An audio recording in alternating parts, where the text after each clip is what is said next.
The train doors opened, and Clara's carefully planned future shattered in an instant. The man stepping onto the platform wasn't just a stranger, he was silent. Not shy, not reserved, unable to speak. Her mail-order husband had come with a secret that would either destroy them both or teach her what love truly meant. But before you discover how their story unfolds, I need you to do something. Watch this until the very end, and comment below with your city name so I can see how far this story travels across the world. The Dakota Territory had a way of stripping people down to their bare essentials. In the spring of 1886, it didn't care about your dreams or your desperation. It only cared whether you could survive. Clara Whitmore understood this better than most. At 26, she'd already buried a father, lost the family store to debt, and watched her younger sister marry off to a merchant in Philadelphia who made it clear there was no room for extra mouths to feed. Standing on the weather-beaten platform of Redemption Station, Clara clutched a worn leather satchel in one hand and a letter in the other. The letter had been read so many times that the creases threatened to tear through the careful script. Sincerely, Luke. That's how he'd signed every correspondence over the past 4 months. Never with affection, never yours truly, just sincerely, Luke. Should have been a warning sign. The wind picked up, carrying dust and the scent of distant rain. Clara's dark hair, pinned carefully that morning, had already begun to escape its constraints. She'd worn her best dress, a deep green cotton that had seen better days but still held its color. First impressions mattered, even in arranged marriages. Especially in arranged marriages. "That'll be the 340 from Bismarck," Old Tom wheezed from his post by the ticket window. He'd been the station master for 30 years and had seen every kind of arrival the territory could offer. "You meeting that mail order fellow?" Clara's jaw tightened. "Mr. Holbrook is my intended husband, yes." "Humph." Old Tom spat tobacco juice onto the platform. "Dangerous business, marrying a man you never met. Could be anybody stepping off that train." "Could be a murderer," Clara's mind supplied unhelpfully. "Could be a drunk. Could be cruel. But he'd written beautiful letters, thoughtful, measured responses to her careful questions. He'd sent money for the wedding license. He'd promised a home with 4 walls and a roof that didn't leak. He'd offered partnership, not poetry, and that had seemed honest enough. The train whistle shrieked across the plains, and Clara's heart lurched into her throat. The locomotive appeared first as a dark smudge against the horizon, then grew into a thundering beast of iron and steam. It pulled into the station with a hiss and groan of brakes, and suddenly Clara couldn't breathe. The corset she'd laced too tight that morning seemed to be crushing her ribs. She smoothed her skirt with trembling hands and tried to arrange her face into something welcoming. The passenger car doors opened. A businessman emerged first, followed by a woman with 2 small children. Then a young couple, clearly newlyweds by the way they couldn't stop touching each other. Clara's eyes scanned desperately for someone who might be Luke, 32 years old, over 6 feet tall, dark hair, formerly of Missouri. And then she saw him. He was the last to step down, and he moved with a careful deliberation that made him seem older than his years. Tall. Yes, definitely over 6 feet. Broad-shouldered beneath a simple brown coat that had been mended at the elbows. Dark hair that needed cutting, touching his collar. But it was his face that made Clara's breath catch. Not because he was handsome, though he was in a rough, weathered way, but because of the absolute stillness in his expression. Their eyes met across 20 feet of platform, and Clara knew with sudden, terrible certainty that something was wrong. Luke Holbrook approached slowly, carrying a single battered trunk on his shoulder as if it weighed nothing. His eyes were a startling blue-gray, like storm clouds over the plains, and they fixed on Clara with an intensity that made her want to step back. But she held her ground, chin lifted, even as her heart hammered against her ribs. He set down the trunk, removed his hat, and just looked at her. "Mr. Holbrook?" Clara's voice came out smaller than she'd intended. "I'm Clara Whitmore. I've been expecting you." He nodded, a single deliberate movement of his head, but he didn't speak. Clara waited. The silence stretched out, broken only by the hiss of the cooling train and Old Tom's curious shuffling behind her. Heat crept up her neck. Perhaps he was shy? Some men were, she'd heard, when first meeting their brides. I hope your journey wasn't too difficult," she tried again. "The trains can be terribly uncomfortable." Another nod. His eyes never left her face, but there was something in them now. Not coldness, but a kind of resignation that made Clara's stomach twist. Are you... She swallowed hard. Are you going to say something? Luke's jaw tightened almost imperceptibly. Then, moving with careful deliberation, he reached into his coat pocket and withdrew a small notebook and a pencil worn down to a stub. He opened the notebook to a page that had clearly been prepared in advance and turned it toward her. Clara read the words written there, and her entire world tilted sideways. I cannot speak. I should have told you in the letters, but I was afraid you wouldn't come. I'm sorry for the deception. If you want to call off the arrangement, I'll understand and pay for your return train ticket. Luke. The platform seemed to sway beneath Clara's feet. She read the words again, certain she must have misunderstood. But no. There they were. In that same careful script she'd come to know from his letters. Luke Holbrook, the man she'd agreed to marry, the man who'd written her such thoughtful correspondence about partnership and building a life together, couldn't speak. You can't... She struggled to process it. You mean you've lost your voice temporarily? An illness? Luke's expression grew grimmer. He shook his head and wrote again, faster this time. Born this way. I can hear perfectly. I can read and write. But I'll never speak. Clara's mind reeled. A mute husband. She'd come all this way, burned her last bridges, spent her final dollars on a new dress, and hope. And her mail-order husband was mute. The whispers would be unbearable. The pitying looks from the townspeople. The assumption that she'd been duped, that she'd settled for damaged goods. Miss Whitmore? Old Tom called from behind her. Everything all right there? Clara turned to see the station master watching with undisguised curiosity, and beyond him, several townspeople who'd gathered to witness the arrival of Redemption's newest resident. Mrs. Henderson from the general store, the Yates brothers who ran the livery, Sarah Chen, whose laundry business kept her in everybody's gossip, all of them watching, waiting to see what Clara would do. She turned back to Luke, and for the first time she really looked at him, beyond the shock, beyond her own disappointment. His hands, she noticed, were scarred and calloused, working hands. His clothes were clean but worn, patched carefully in multiple places. The notebook he held was small and precious, clearly used sparingly. And his eyes held a wariness that spoke of a lifetime of rejection. He expected this, she realized with the start. He expected me to turn away, and she wanted to. God help her, she wanted to climb on that train and disappear back into whatever life she could scrape together in the East. But the truth was cold and simple. She had nowhere else to go. The boarding house where she'd spent the last 2 weeks had taken her final money. Her sister had made it clear that Clara's presence would strain her marriage. There were no jobs for single women in Redemption beyond the saloon, and Clara would sooner starve than work there. But it was more than desperation that stilled her feet. It was something in Luke's face, not pity-seeking, not manipulative, just honest. He'd deceived her, yes, but he'd also given her a choice. He'd offered to pay for her return. Most men in his position would have hidden the truth until after the vows, when it would be too late for her to escape. Clara took a deep breath and made a decision that would change everything. Mr. Holbrook, she said, her voice steadier now, I came here to marry a partner, not a poet. You wrote to me about a home that needs tending, a farm that needs running, a life that needs building. Can you still offer those things? Luke's eyes widened slightly. He nodded once, emphatically. Then we have an agreement.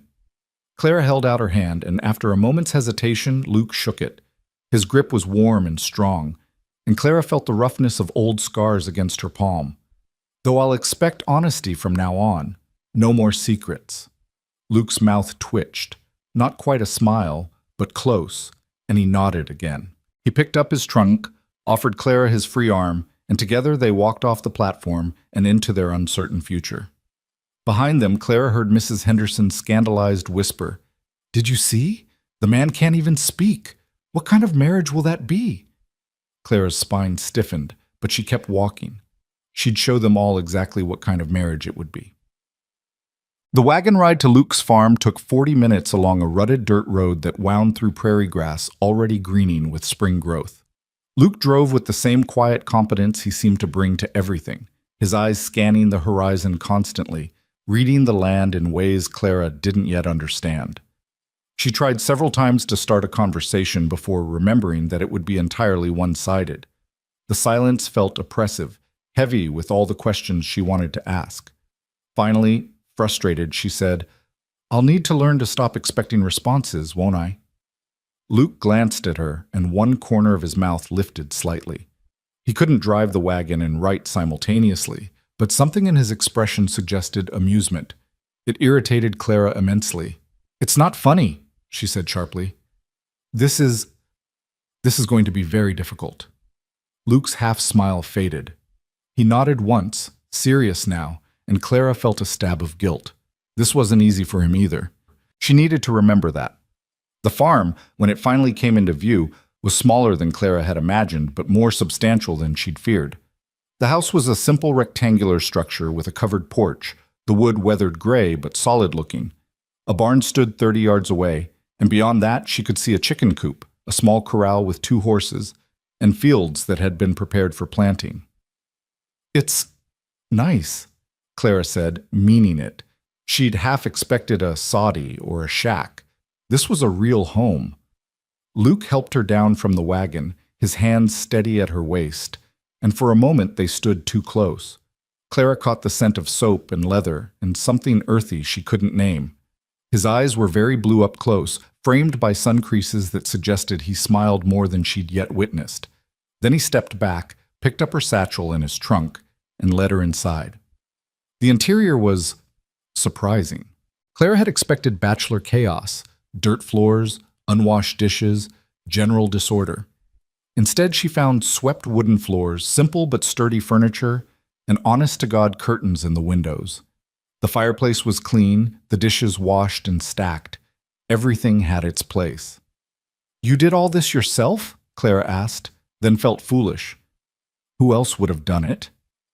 Luke set down her things and moved to the kitchen area, where he'd clearly prepared for her arrival. There was bread on the counter and a pot of something that smelled like stew warming over the fire. He'd even picked wildflowers, just a handful of prairie roses in a mason jar on the table. Clara's throat tightened unexpectedly. These were the gestures of a man trying his best to make her welcome, working with the limited means available to him. It was more than her father had done when her mother had arrived as a young bride. Luke pulled out a chair for her, then handed her his notebook. He'd already written a new message. "You must be hungry and tired. I made stew. It's not fancy, but it's hot. Your room is there." He pointed to a door off the main room. "I'll sleep in the barn until after the wedding. The ceremony is set for Saturday at the church. That gives you 3 days to change your mind." Clara read it twice. "You're giving me an escape route." Luke nodded and wrote again. "You should have one. Marriage is permanent." "Not if I want to be ruined in the eyes of every decent person from here to Philadelphia," Clara said dryly, but she appreciated the gesture, even if it was impractical. "No, Mr. Holbrook, we've made an agreement. I keep my word." Luke studied her for a long moment, then wrote one more line. "Call me Luke, and thank you." That night, alone in a narrow but clean bedroom with real glass in the window, Clara lay awake staring at the ceiling. From outside, she could hear the night sounds of the prairie, crickets and distant coyotes, and the whisper of wind through grass. It should have been soothing, but her mind wouldn't quiet. She'd agreed to marry a man who couldn't speak, who couldn't tell her good morning or good night, who couldn't call for help if he was injured, who couldn't defend her with words if someone insulted her in town. What would their life look like? How would they manage the 1,000 small conversations that made up a marriage? And yet, she thought of those wildflowers on the table, the clean floors. The way Luke had written, "I can work, I can listen. I hope that's enough." There was a humility in those words that touched something in Clara she hadn't known was still tender. Maybe it would be enough. It would have to be. The next 3 days passed in a strange, suspended way. Clara threw herself into learning the rhythms of Luke's farm, partly to be useful and partly to avoid thinking too hard about Saturday's ceremony. She fed the chickens, gathered eggs, learned which horse was temperamental and which was gentle. She baked bread using Luke's well-stocked pantry and was surprised to find he had good supplies: flour, sugar, even coffee, which was expensive. Luke worked from dawn until dusk, always moving, always productive. He plowed the south field for corn, repaired a section of fence, fixed a loose board on the porch, and he was patient with Clara's constant questions, writing short answers in his notebook or occasionally acting things out with exaggerated gestures that made her laugh despite herself. She learned that he'd come to Dakota Territory 5 years ago from Missouri, where his family had a farm. He'd saved every penny to buy his own land, determined to prove that his silence didn't make him useless. He was 32, had no other family alive, and had decided on a mail-order marriage because, as he wrote bluntly, "No woman in Missouri would look at me twice. At least this way, you knew you were getting a farmer, if not a talker." "That's sad," Clara said when she read that. Luke shrugged, but his eyes were shadowed. He wrote, "It's honest." Clara found herself watching him more than she'd intended. The way his hands moved with such confidence when he worked, the care he took with the animals, speaking to them in a voice that existed only in his expression and touch. The morning she found him feeding an injured bird, fashioning a tiny splint for its wing. With infinite patience, something shifted in her chest. Friday evening, the day before the wedding, Clara sat on the porch watching the sunset paint the sky in shades of orange and purple. Luke came to sit beside her, and for several minutes they just existed in companionable silence. It occurred to Clara that silence wasn't actually absence, it was its own kind of presence, and Luke had learned to fill it with attention. Finally, he pulled out his notebook and wrote, "Are you afraid of tomorrow?" Clara considered lying, then decided on honesty. "Yes." "Aren't you?" Luke nodded. He wrote, "I'm afraid I won't be enough, that you'll regret this." "I'm afraid of the same thing," Clara admitted, "that I'll disappoint you, that this will be, lonely." Luke's hand moved across the page. "Then we're equally terrified." "That's a start." Despite everything, Clara laughed. "I suppose it is." Luke turned toward her, his expression serious, and wrote one more line. "I promise to work hard, to be honest with you, and to listen, really listen, to everything you say. I can't give you words, but I can give you attention." "Is that worth anything?" Clara looked at this man who'd been dealt such a difficult hand by life, and had responded not with bitterness, but with persistence. Who kept his home clean and his animals fed and his fences mended. Who'd given her choices when he could have trapped her. Who wrote to her with such careful thought, making every word count because he couldn't afford to waste them. "Yes," she said softly. "Luke, I think it might be worth everything." But Saturday dawned clear and warm, a rare gift from the Dakota Territory. Clara dressed in her green dress, still her best, still worn, and pinned her hair up with extra care. Her hands shook only a little. In the mirror, she looked pale, but determined. The ceremony was held at the small white church on Redemption's main street. Pastor Williams had a kind face and asked no uncomfortable questions, though his wife stared at Luke with undisguised curiosity throughout the brief service. A few townspeople attended out of either genuine good wishes or morbid interest. Clara couldn't tell which. When Pastor Williams asked Luke to repeat his vows, there was an awkward pause. Then Clara, thinking quickly, said, "Pastor, my husband has prepared his vows in writing. May he present them that way?" The pastor looked uncertain, but nodded. Luke pulled out a page from his notebook, clearly prepared ahead of time, and handed it to the pastor to read aloud. "I, Luke Holbrook, take you, Clara Whitmore, to be my lawfully wedded wife. I promise to provide for you, to protect you, to honor you with my actions when I cannot honor you with words. I promise to listen to you, to value your thoughts, and to build a life with you based on honesty and partnership. I make this vow before God and these witnesses, and I will keep it until my last breath." Clara's eyes stung. The vows were simple but profound, and somehow, written in Luke's careful hand and read by the pastor, they felt more real than any spoken words could have been. When it was her turn, she spoke her vows directly to Luke, looking into those storm cloud eyes. "I, Clara Whitmore, take you, Luke Holbrook, to be my lawfully wedded husband.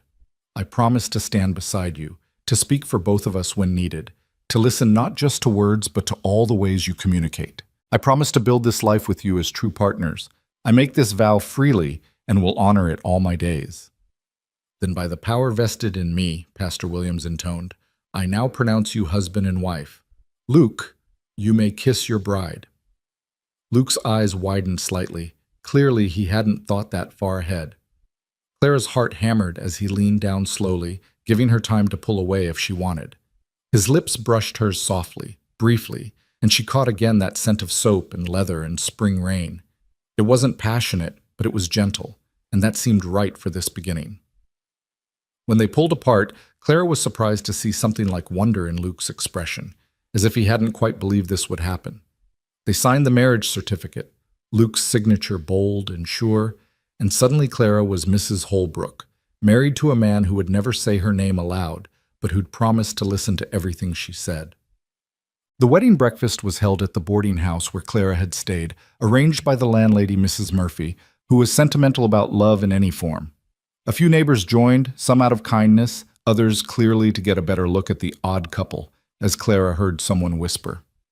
Mrs. Henderson from the general store approached with a too-sweet smile. "Well, Mrs. Holbrook, you're a braver woman than I. How ever will you manage with a husband who can't even say I love you?" Clara felt Luke stiffen beside her, but before she could respond, old Tom, the station master, cut in gruffly. "My Martha was deaf as a post her last 15 years. We managed just fine. Love ain't about the talking, it's about the doing. And I've seen Luke Holbrook's farm. He's a damn good doer." "Language, Thomas." Mrs. Henderson gasped, but she retreated, and Clara shot old Tom a grateful look. After an hour of stilted socializing, Luke caught Clara's eye and tilted his head toward the door. A question. She nodded gratefully, and they made their escape. The wagon ride home was quiet, but it was a different kind of quiet now. They were married. Whatever came next, they would face it together. As they pulled up to the house, Clara noticed something new. Luke had built a small bench on the porch, positioned to face the sunset. When he helped her down from the wagon, he led her to it and pulled out his notebook. "I made this for us, for evening conversations. I thought, we should have a place that's ours." Clara sat down on the bench, running her hand over the smooth wood. He'd sanded it carefully, made sure there would be no splinters. Another small gesture, another way of speaking without words. "It's perfect," she said. "Luke, it's perfect." He sat beside her, and they watched the sun sink toward the horizon. Clara's hand rested on the bench between them, and after a moment Luke's hand covered it, tentative, asking permission. She turned her palm up and laced her fingers through his. They sat like that until the stars came out. Two people learning the language of silence together, and Clara thought that maybe, just maybe, she'd found something more valuable than words. She'd found someone who knew how to listen. And in the vast, quiet expanse of the Dakota Territory, that was worth more than all the poetry in the world. The first week of marriage passed in a blur of adjustment and awkward discoveries. Clara learned that Luke woke before dawn every morning, moving through the house like a ghost so as not to disturb her. She learned that he took his coffee black and strong, that he had a sweet tooth for molasses cookies, and that he couldn't abide waste of any kind.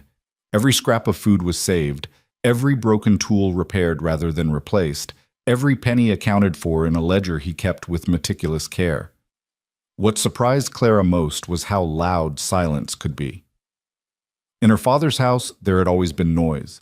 Her father's booming voice, the clatter of the store, customers coming and going. Here, the quiet pressed in from all sides, broken only by the creak of floorboards, the pop of the fire, and Clara's own voice, which she found herself using more than ever just to fill the emptiness. "I think the hens are laying better since I started talking to them," she announced one morning over breakfast, desperate to make conversation. "The brown one especially, I've named her Henrietta. She gave me 2 eggs yesterday. Isn't that remarkable?" Luke looked up from his oatmeal, his eyes crinkling at the corners in what Clara had learned was his version of a smile. He reached for his notebook, which lived permanently on the table now, and wrote, "The chickens appreciate having a woman around. They were lonely with just me." "Were you lonely?" The question slipped out before Clara could stop it. Luke's hand paused over the page. He considered for a long moment before writing. "Yes, very. But I got used to it." "You shouldn't have to get used to loneliness," Clara said softly. Luke's response came slower this time. "Better to be lonely by yourself than lonely in a crowd. I tried living in town once. People either talked too loud and slow at me like I was simple or ignored me completely. Here, at least the animals don't pity me. Clara's chest tightened. She'd seen those looks in town during their brief wedding breakfast. The way people's eyes slid over Luke as if he were invisible, or worse, the exaggerated gestures some made, shouting unnecessarily as if his silence meant he was deaf or stupid. "I don't pity you," she said firmly. "I may not understand your life yet, but I don't pity you." Luke met her eyes, and something passed between them, a fragile thread of understanding. He wrote, "Thank you. That means more than you know." The days settled into a rhythm. Clara took over the house and the chickens, the cooking and the cleaning and the endless mending. Luke worked the fields with a determination that bordered on obsessive, preparing the soil for corn and wheat, repairing equipment, tending to the two horses, a mare named Dolly and a gelding called Buck. He was, Clara had to admit, an excellent farmer. The kind of man who read the sky like a book and knew exactly when to plant, when to water, when to harvest. But the nights were the hardest. They'd fall into bed exhausted, lying side by side in the darkness, and Clara would find herself acutely aware of the man breathing quietly beside her. Luke never touched her beyond what was necessary, a hand at her elbow to steady her, fingers brushing as he passed her a plate. He was unfailingly respectful, sleeping as close to his edge of the bed as possible, and Clara told herself she was grateful for this restraint. But sometimes, in the deep hours of the night, she wondered what it would be like if he reached for her. If those scarred, capable hands that handled tools and animals with such gentleness might touch her the same way. The thought made her blush even in the darkness, and she'd turn away, pressing her face into her pillow, trying not to think about the strange intimacy of sharing a bed with someone who remained, in so many ways, a stranger. 2 weeks after the wedding, Clara made her first solo trip into town for supplies. Luke had offered to come, but she'd insisted on going alone, partly because he had work to do, and partly because she needed to establish herself as a person separate from Luke's mute husband, or that poor woman who married the silent man. The general store was busy when she arrived, filled with the usual Saturday crowd. Mrs. Henderson presided over the counter like a queen, her sharp eyes missing nothing. "Well, if it isn't Mrs. Holbrook," she announced loudly, and Clara felt every head in the store turn toward her. "How is married life treating you, dear? Managing all right?" "Very well, thank you," Clara said crisply, pulling out her list. "I need flour, sugar, yeast, and coffee, please." Of course, of course." Mrs. Henderson bustled about gathering items, but her mouth kept moving. "It must be so quiet out at that farm. Don't you get lonely with no one to talk to?" "My husband and I communicate just fine," Clara said, keeping her voice level. "Oh, I'm sure you do, dear. But it's not the same as real conversation, is it? A woman needs words." Mrs. Henderson's tone was sympathetic, but her eyes were avid with curiosity. "My Harold talks my ear off most days, but I'd rather that than silence." Clara felt her temper rising but forced it down. "Luke listens better than any man I've ever known. That's worth more than empty chatter." "If you say so, dear." Mrs. Henderson clearly didn't believe it. "Though I do wonder, how will you manage when there are children? A father needs to be able to speak to his—" "Excuse me," a voice cut in. Clara turned to see Sarah Chen, the woman who ran the laundry business. She was Chinese-American, and Clara had heard whispers about her own unconventional story. Something about a grandmother who'd come over with railroad workers and refused to leave when everyone expected her to. "Mrs. Holbrook, I wanted to thank your husband for fixing my wagon wheel last month. He wouldn't accept payment, but it saved me considerable expense." "Oh," Clara said, surprised. "I didn't know about that." "He's a good man," Sarah said firmly, loud enough for everyone to hear. "Helps people without being asked, doesn't gossip, keeps his word. Those are rare qualities. You're lucky to have him." "Thank you," Clara managed, feeling a rush of gratitude toward this woman she barely knew. "I think I am lucky." Mrs. Henderson sniffed disapprovingly, but wrapped Clara's purchases in silence. As Clara paid and gathered her parcels, she became aware of other eyes on her, some sympathetic, some judgmental, all curious. The weight of their attention made her skin prickle. Outside, loading her purchases into the wagon, Clara was approached by a young woman she recognized vaguely from church. Pretty, blonde, Couldn't have been more than 19. Mrs. Holbrook? The girl twisted her hands nervously. I'm Emma Yates. My brothers run the livery. Yes, I remember. Hello, Emma. I just wanted to say... Emma glanced around as if checking for eavesdroppers. Mr. Holbrook, Luke, he was kind to me once when I was younger. Some boys were teasing me, saying cruel things, and he didn't say anything, of course, but he stood there until they left. He made sure I got home safe. She blushed. I always thought he was a good man, better than most who talk too much and say nothing worth hearing. Clara found herself smiling. Thank you for telling me that. Emma nodded and hurried away, and Clara climbed onto the wagon seat, feeling somehow lighter. Luke had a history here, had built a quiet reputation through actions rather than words. It mattered to know that.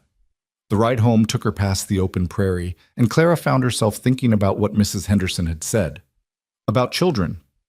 They hadn't discussed it, hadn't discussed much of anything important, really. They'd been too busy figuring out how to exist together day by day. But eventually, that conversation would need to happen. Eventually, this marriage would need to become something more than two people sharing space and silence. The thought made her nervous and uncertain in ways she couldn't quite name.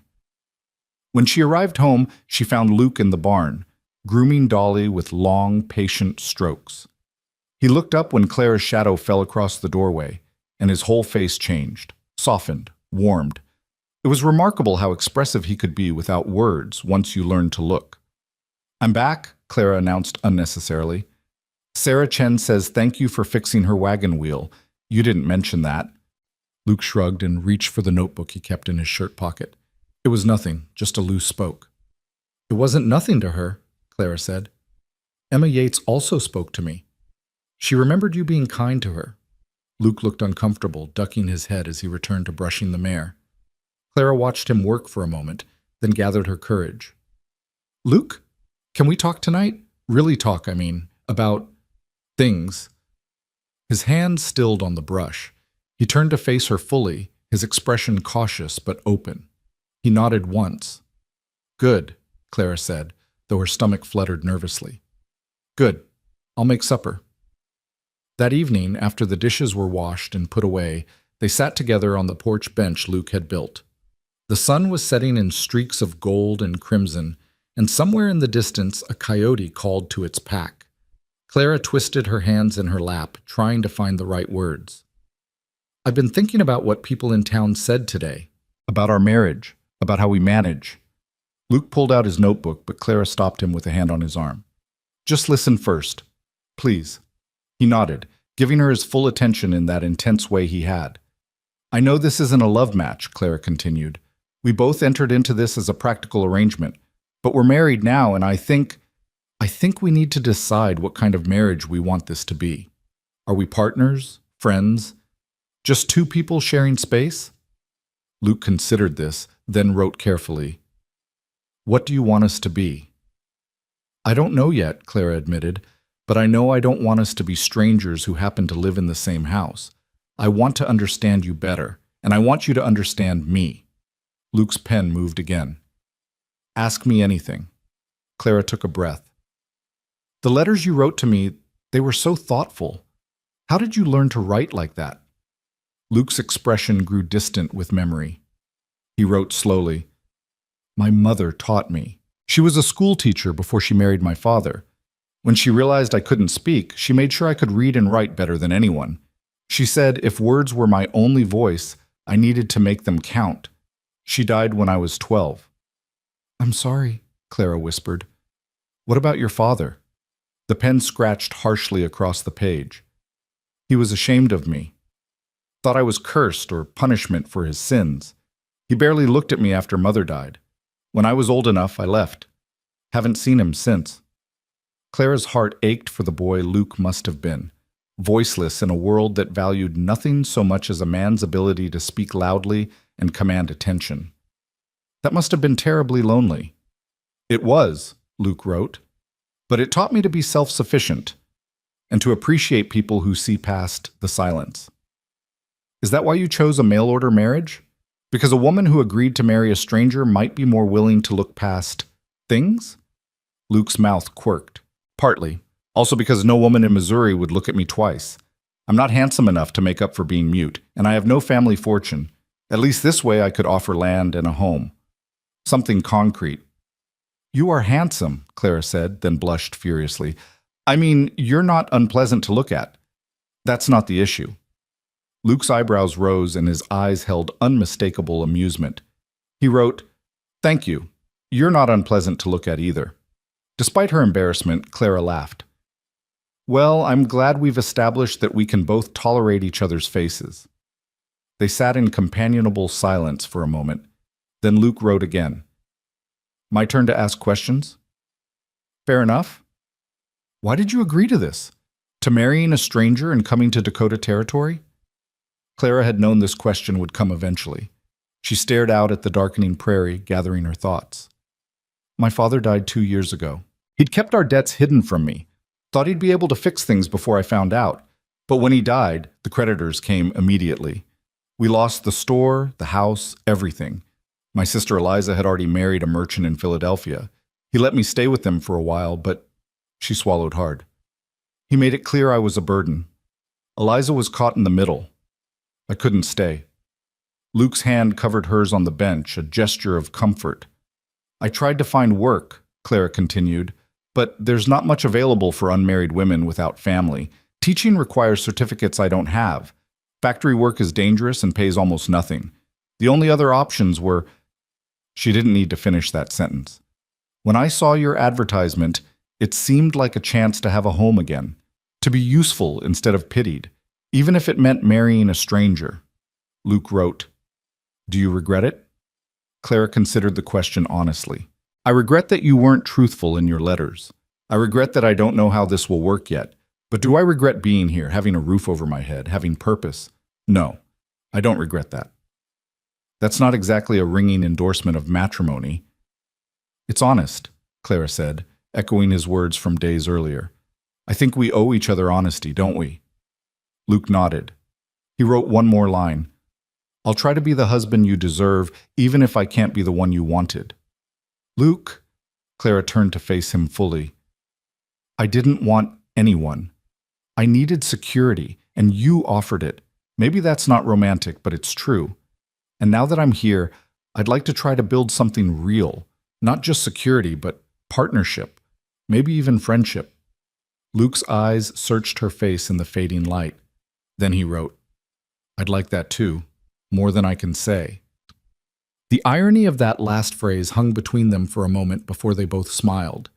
Sad, understanding smiles that acknowledged the strange reality of their situation.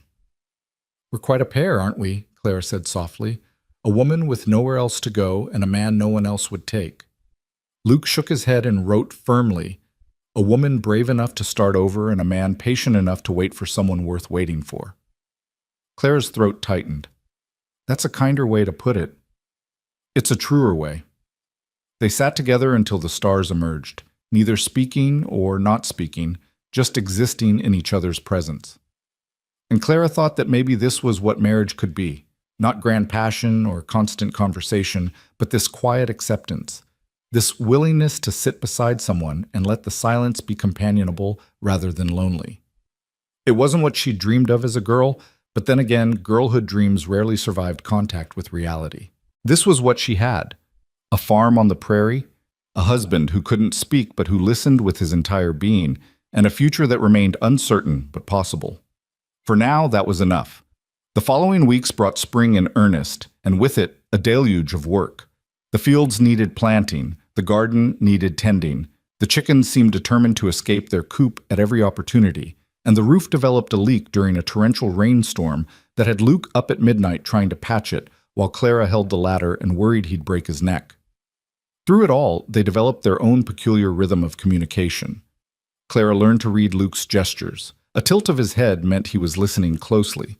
A particular set to his shoulders meant he was frustrated. A softening around his eyes meant he was pleased. Luke, in turn, seemed to anticipate Clara's needs before she voiced them, appearing with water when she was thirsty from garden work, mending her favorite shawl without being asked, leaving small gifts he'd carved from wood, a spoon, a comb, a bird in flight. You don't have to keep making me things, Clara told him one evening, holding up a beautifully carved hairpin he'd left on her pillow. Luke's response was immediate. I like making you things. Let me. Why? He thought for a long moment before writing. Because I can't tell you with words that I'm glad you're here. So I tell you with my hands. Clara traced the delicate carving of a rose on the hairpin, her eyes stinging. Luke Holbrook, you're going to make me cry, and I'm not a woman who cries easily. His mouth quirked, but his eyes were serious. You're allowed to cry. I won't judge you for it. That's good, because these past few weeks have been, she searched for the right word, surprisingly nice. Exhausting and frustrating and harder than I expected, but nice. You're a good man.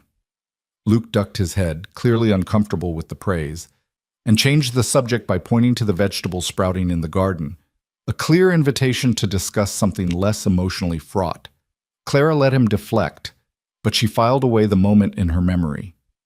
Luke didn't accept compliments easily, she'd learned.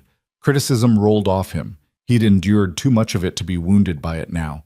But genuine appreciation seemed to undo him completely. She wondered how long it had been since anyone had told him he was good at something, worthy of being valued. In early May, 3 weeks after the wedding, they attended Sunday services together for the first time since becoming husband and wife. Clara had been dreading it, the whispers, the stares, the inevitable questions about how they were managing. But Luke had written that it was important for people to see them as a united front, and Clara had to agree. The service itself was unremarkable. Pastor Williams preached about patience and faith, and the congregation sang hymns while Luke stood silent beside Clara, holding the hymnal even though he couldn't join in. She felt his presence like a warm, solid wall at her side, protective, steady. After the service, as they made their way toward the wagon, they were intercepted by a tall man with silver-streaked hair and the bearing of someone accustomed to being obeyed. Holbrook, the man said curtly, not quite a greeting. His eyes barely acknowledged Clara's existence. Heard you're growing corn this season. Hope you know what you're doing. Last thing we need is amateur farming driving down everyone's yield. Luke's jaw tightened almost imperceptibly. He pulled out his notebook, but the man, whoever he was, didn't wait. Can't hear you if you write, can I? Should have stuck to what you know instead of trying to expand. He walked away without another word, leaving Clara seething. Who was that insufferable man? She demanded. Luke wrote grimly, Robert Crenshaw. Owns the largest farm in the county. Thinks that makes him everyone's superior. He's horrible. He's always been horrible, especially to me. Why? Luke hesitated, then wrote, When I first came to Redemption, I worked for him for a season. He discovered I couldn't speak and decided that meant he could pay me half wages. When I protested in writing, he tore up my contract and told me no one would believe a mute anyway. Said I should be grateful anyone gave me work at all. Clara felt rage bubble up in her chest. That's theft. That's legal, Luke wrote. Or close enough. His word against mine, and I can't speak in my own defense. That's not right. Luke's smile was bitter. No, but it's reality. They drove home in tense silence, Clara fuming on Luke's behalf, while he seemed resigned to the injustice. But that evening, as they sat on their porch, Clara made a decision. I'm going to learn, she announced. Luke looked up from the piece of wood he was carving, questioning. I'm going to learn everything about farming, Clara clarified. Crop rotation, soil conditions, weather patterns, market prices, all of it, so that when men like Crenshaw try to dismiss you, I can speak for both of us, with facts and knowledge they can't argue with. Luke stared at her for a long moment, something complicated crossing his face. Then he wrote, You'd do that? I'm your wife, Clara said simply. If people won't hear you, they'll have to hear me, and I'll make sure they know every word comes from your knowledge and your work. Luke set down his carving and his notebook, then did something unexpected. He reached out and pulled Clara into an embrace. It was the first time he'd initiated physical contact beyond necessary touches, and Clara stiffened in surprise before relaxing into it. He smelled like sawdust and soap and something indefinably Luke. His arms were strong around her, and she could feel his heart beating against her cheek. When he finally released her, his eyes were bright with emotion. He wrote quickly, Thank you. You didn't have to offer that. Yes, I did, Clara said firmly. We're partners, remember? That means facing things together. That night, lying in bed with Luke's breathing steady beside her in the darkness, Clara realized something had shifted between them. They weren't strangers anymore. They weren't quite friends or lovers or whatever married couples were supposed to be. But they were something growing, something real. And Clara found herself hoping, for the first time since she'd stepped off that train, that this strange marriage might become something worth having. Not just for survival or security, but for its own sake. In the morning, Luke began teaching her everything he knew about farming, writing long, detailed explanations in his notebook while Clara took notes and asked endless questions. She learned about crop rotation and pest management, about reading the sky for weather patterns, about the delicate balance of planting too early versus too late. Luke was a patient teacher, never making her feel foolish for not knowing things, always willing to explain multiple times until she understood. And Clara discovered she had a natural aptitude for the work. Her father's head for numbers translated well to calculating crop yields and market projections, and her careful attention to detail served her well in learning the subtle signs of plant disease or soil depletion. I think Henrietta is broody, Clara announced one morning at breakfast, referring to her favorite hen. She's been sitting on the same nest for 3 days and pecks at me when I try to collect eggs. Luke nodded and wrote, Leave her. We could use more chickens. How long does it take? About 3 weeks. She'll hatch them on her own. Just make sure she has food and water nearby so she doesn't have to leave the nest long. Clara made a note of this in her own notebook. She'd started keeping one to track everything she learned. And then we'll have baby chickens? Chicks, Luke corrected gently. If all goes well, yes. This is rather exciting, Clara said, surprising herself. A few months ago, she'd been living in Philadelphia, helping her sister manage a household, dreaming of nothing more ambitious than perhaps securing a position as a governess. Now she was learning to farm, tending chickens, planning crop yields. It was exhausting and occasionally overwhelming, but it was also engaging. She mattered here in a way she hadn't mattered in years. Luke was watching her with that expression she'd come to recognize, pleased and a little surprised, as if he kept expecting her to regret this life, and was grateful when she didn't. What? Clara asked. He wrote, You're blooming out here, like the prairie roses. Clara felt heat rise in her cheeks. That's rather poetic for a farmer. I contain multitudes, Luke wrote, and his eyes crinkled with humor.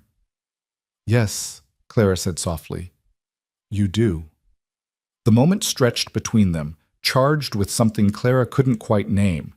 Then Luke cleared his throat, a sound she heard so rarely it startled her, and stood to gather his tools for the day's work.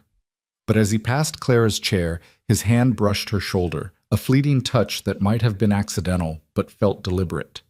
Clara sat very still, feeling the warmth of that brief contact long after he'd gone outside. Things were changing between them, slowly, cautiously, like spring creeping across the frozen prairie, but definitely, undeniably changing. And for the first time since agreeing to this arrangement, Clara found herself wondering what it would be like if this marriage became something more than convenient. If Luke's silence and her words could somehow weave together into something resembling happiness. The thought both terrified and thrilled her in equal measure. The shift in their relationship became more evident as May deepened into June. Clara caught herself watching Luke more often, the way his muscles moved beneath his shirt when he lifted fence posts, the concentration on his face when he carved in the evenings, the gentleness in his hands when he treated a cut on her finger after she'd sliced it washing dishes. He'd held her hand so carefully, cleaning the wound with whiskey that stung, wrapping it in clean cloth with movements that were almost tender. His eyes had met hers, and Clara had felt something flutter in her chest that had nothing to do with the pain. You're very good at this, she'd murmured, and Luke had written quickly, I've had to take care of myself for a long time. You learn. Well, I'm grateful you learned, Clara had said, and Luke's ears had turned red in a way she was beginning to find endearing. They fell into evening routines that felt almost like courtship, though Clara wasn't sure if that was what they were doing. After supper, they'd sit on the porch bench, and Clara would read aloud from books Luke had carefully collected. Shakespeare, Dickens, Whitman. Luke would carve while she read, his knife moving in steady strokes, creating birds and flowers and abstract shapes that seemed to reflect whatever emotion the story stirred in him.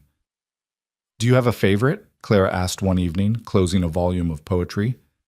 Luke thought for a moment, then wrote, Whitman, I sing the body electric, the way he finds divinity in ordinary things. Read me your favorite part, Clara said, then caught herself. Oh, I'm sorry, I didn't think... But Luke was already flipping through the book, finding the page and pointing to a passage. Clara read it aloud. If anything is sacred, the human body is sacred. She looked up to find Luke watching her intently. Why this part? He wrote slowly, choosing words carefully. Because people like me, we're often treated as if our bodies betray us, as if being unable to speak makes us less human. But Whitman says the body itself is sacred, regardless of what it can or cannot do. I held on to that idea during hard times. Clara's throat tightened. Your body isn't a betrayal, Luke. It's just different. Tell that to the people who treated me like I was cursed, he wrote, but without bitterness now, just statement of fact. Then they're fools, Clara said fiercely. You work harder than any man I've known. You're kinder than most. You listen better than anyone with a voice ever has. If they can't see that, the lack is in them, not you. Luke stared at her, something raw and vulnerable in his expression. Then he reached out and tucked a strand of hair behind her ear, a gesture so intimate and unexpected that Clara's breath caught. His fingers lingered for just a moment at her cheek before he pulled back, looking almost shocked at his own boldness. Neither of them mentioned it, but Clara felt the warmth of that touch for hours afterward. The heat of summer arrived with a vengeance in late June, turning the prairie into a furnace. Clara learned to work in the early mornings and late evenings, resting during the brutal midday hours when even the chickens sought shade. Luke worked through it all with grim determination, coming in for meals covered in dust and sweat, his shirt clinging to him in ways that made Clara look away quickly and then, despite herself, look back. She was attracted to him. The realization had crept up on her gradually, but now it was undeniable. She noticed the breadth of his shoulders, the strength in his forearms, the rare smiles that transformed his usually serious face. She found herself wanting to touch him, to smooth the furrow from his brow when he was worried, to trace the scars on his hands and learn the story of each one, to discover if his hair was as soft as it looked. It was confusing and frustrating because she didn't know if Luke felt the same. He was unfailingly respectful, still sleeping as far from her as possible in their bed, never taking liberties. Sometimes she caught him watching her with an expression she couldn't read, but he always looked away quickly when noticed. One particularly sweltering afternoon, Clara was in the kitchen trying to bake bread despite the heat when Luke came in from the fields earlier than usual. She looked up to find him swaying slightly, his face flushed an alarming shade of red. "Luke?" She dropped the dough and hurried to him. "Are you all right?" He tried to pull out his notebook, but his hands were shaking. Clara guided him to a chair, alarmed by how hot his skin felt beneath her fingers. "You have heat stroke," she said, recognizing the signs from a summer when one of her father's employees had collapsed in similar fashion. "Don't try to write, just sit still." She brought cool water, made him drink it slowly, then wet a cloth and pressed it to his forehead and neck. Luke's eyes were closed, his breathing shallow. Clara knelt beside him, one hand at his wrist checking his pulse, the other holding the cloth to his burning skin. "You absolute fool," she muttered, but her voice shook with fear. "Working through the worst heat of the day. You could have died out there." Luke's eyes opened, focusing on her with effort. He tried to reach for his notebook again, but Clara stopped him. "No writing. You need to rest, just..." She hesitated, then made a decision. "Nod if you understand me." He nodded weakly. "Good. Now, can you stand? We need to get you somewhere cooler." Another nod. Clara helped him up, supporting his weight as they made their way to the bedroom. It was marginally cooler there, with the curtains drawn against the sun. She helped him onto the bed, then brought more water and cloths. For the next hour, Clara tended to him with single-minded focus, changing the cool cloths, making him drink, watching anxiously as his color slowly returned to something approaching normal. Luke drifted in and out of consciousness, and Clara found herself talking to him constantly, partly to keep him awake, partly to calm her own racing heart. "You scared me," she admitted, wringing out another cloth. "I know you're used to working alone, to pushing through everything, but you have someone else to consider now." If something happened to you, she swallowed hard. I wouldn't just lose a husband, Luke. I'd lose my friend. And I have so few of those that I can't afford to be careless with the ones I have. Luke's hand found hers, squeezing weakly. His eyes opened, clearer now, and in them Clara saw gratitude and something else, something that made her pulse quicken. You're going to be fine, she said, more to convince herself than him. But tomorrow, you work early mornings only, and you take breaks. I don't care how much needs to be done. Luke's mouth quirked in what might have been amusement or agreement. He tugged her hand gently, and Clara understood. He wanted his notebook. She retrieved it from where it had fallen. His writing was shaky but legible. I'm sorry I worried you. Not used to having someone who'd care if I collapsed. Well, you do now, Clara said firmly. So you'd better take care of yourself, because I refuse to be widowed at 26. I'll try, he wrote. Then after a pause, thank you for taking care of me. That's what wives do, Clara said, then found herself adding softly, that's what people who care about each other do. Luke's eyes searched hers, and Clara felt the air between them shift, charged with something unspoken but powerful. She was kneeling beside the bed, still holding his hand, and Luke was looking at her like she was something precious. His free hand reached up slowly, giving her time to pull away, and cupped her cheek. Clara's breath hitched. Luke's thumb brushed her cheekbone with infinite gentleness, his eyes asking a question. Clara found herself leaning into the touch, her own hand coming up to cover his. They stayed like that for a long moment, the heat of the day forgotten, the only sound their breathing and the distant call of a meadowlark. Then Luke tugged her hand gently, and Clara understood. He wanted her closer. She sat on the edge of the bed, and Luke shifted to make room, never breaking eye contact. Luke, Clara whispered, not sure what she was asking. He wrote one-handed, the notebook balanced on his chest. Stay with me? Just until I fall asleep? Of course, Clara said, relieved and disappointed in equal measure. She settled beside him on top of the covers, careful to maintain some distance. But Luke shifted closer, his hand finding hers again, lacing their fingers together. They lay like that as the afternoon light slowly faded, Luke's breathing evening out as exhaustion and recovery pulled him toward sleep. Clara stayed awake, acutely aware of his warmth beside her, the calluses on his palm, the trust implicit in his vulnerability. Somewhere in the past few months, this practical arrangement had become something else entirely, and Clara was both terrified and exhilarated by the realization. She was falling in love with her silent husband, had been falling for weeks maybe, without fully acknowledging it, the way he left her small gifts, the patience with which he taught her, the careful respect he showed her, even as she caught him watching her with barely concealed longing. The steadiness of his presence, the strength of his character, the gentle way he moved through the world despite how harshly the world had treated him. When Luke finally slept, Clara carefully extracted herself and went to finish her chores. But her hands trembled as she worked, and her mind kept returning to the feeling of his fingers laced with hers, the vulnerability in his eyes, the almost question in his touch. That evening, after Luke woke and insisted he was fine, they ate a light supper in near silence. The air between them felt different, weighted with awareness and unspoken possibility. Clara caught herself stealing glances at Luke, only to find him doing the same. When their eyes met, neither looked away quickly this time.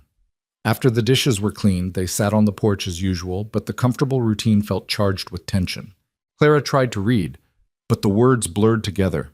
Beside her, Luke carved mechanically, his attention clearly elsewhere. Finally, Clara closed her book with a decisive snap. Luke, we need to talk. Really talk. He set down his carving immediately, his full attention on her.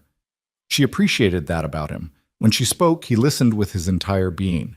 Clara took a breath, gathering courage. This arrangement we have, this marriage, it's not what either of us expected, but it's become something, at least for me. And I need to know if... She faltered, then forced herself to continue. I need to know what you're thinking, what you're feeling, because I can't keep guessing. Luke nodded slowly, then began writing in his notebook. It took several minutes, and Clara waited, her heart hammering. Finally, he turned the page toward her. I'm thinking that I'm the luckiest man in Dakota Territory. I'm thinking that I expected a marriage of convenience and got something I never dared hope for, a partner, a friend, maybe more if I haven't misread things completely.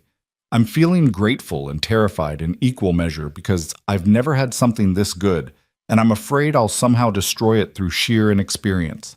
He paused, then wrote more. I'm feeling things I don't have words for, Clara, and I know that's ironic given that I have no words at all. But you make me wish I could speak just so I could tell you everything. Clara's eyes stung with tears. What would you tell me if you could? Luke's hand moved rapidly. That you're beautiful when you're elbow deep in garden dirt, cursing at stubborn carrots. That I love watching you read because your whole face changes with the story. That I think about you constantly when I'm in the fields. That I want to touch you all the time, but I'm afraid of presuming too much. That this marriage stopped being an arrangement for me weeks ago. Oh, Clara breathed. Oh, Luke. I know I'm not what you wanted, he wrote quickly. I know I can't give you words or romance or any of the things women are supposed to want from their husbands, but I can give you loyalty and partnership and— Stop, Clara interrupted, placing her hand over his, stilling the pen. Just stop. You're giving me exactly what I need. You listen to me, Luke. You see me. You treat me like a person with thoughts and opinions that matter. You make me feel— She searched for the right words. You make me feel valued, respected, and yes, cared for. Luke's eyes were bright with emotion. He wrote, Cared for? More than that, Clara admitted, her cheeks heating. I'm developing feelings for you, Luke Holbrook. Real feelings. The kind that make me worried when you're in the hot sun too long. The kind that make me want to be near you even when there's work to be done. The kind that make me think about— She couldn't quite finish that sentence. Luke's hand came up to cup her face, the same gesture he'd made earlier, but more confident now.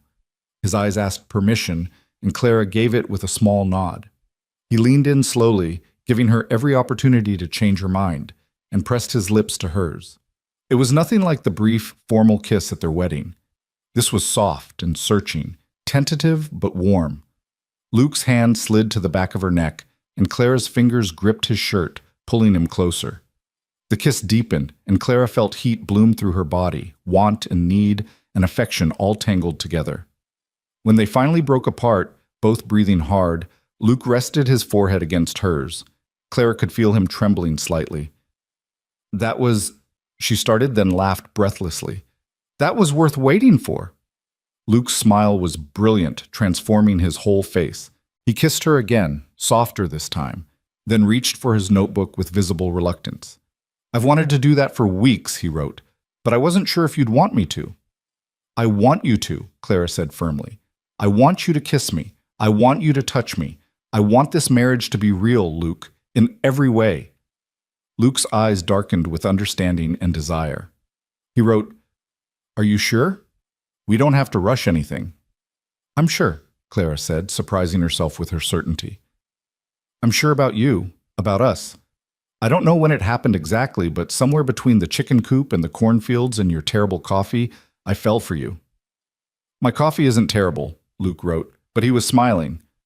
It absolutely is, Clara laughed, but I'll teach you how to make it properly, and you can teach me.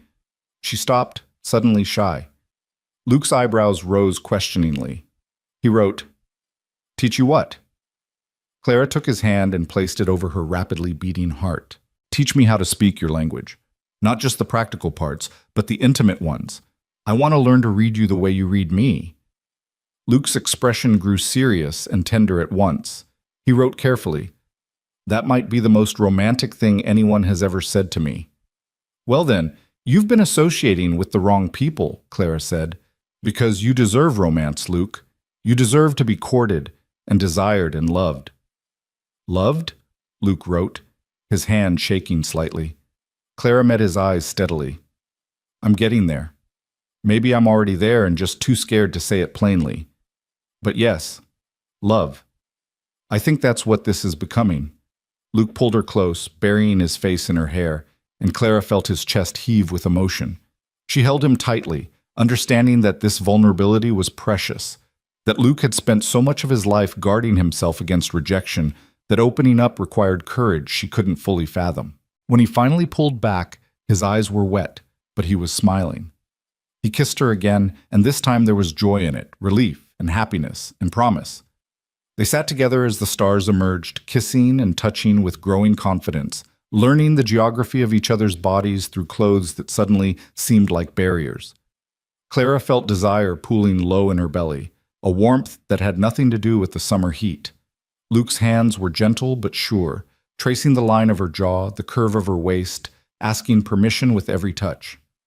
"Come to bed," Clara finally whispered against his mouth. "Really come to bed. Not just to sleep beside each other like polite strangers." Luke pulled back to look at her searchingly, making sure she meant it. Clara held his gaze, letting him see her certainty and her want. He nodded once, then stood and offered her his hand. They walked inside together, and for the first time since their wedding night, there was no awkwardness as they prepared for bed. Luke watched as Clara unpinned her hair, and she watched him remove his shirt, revealing the muscled landscape of his chest and the scars that mapped a life of hard work. They came together in the darkness, and Clara discovered that silence could be its own language, that Luke's hands and lips could communicate everything his voice never would.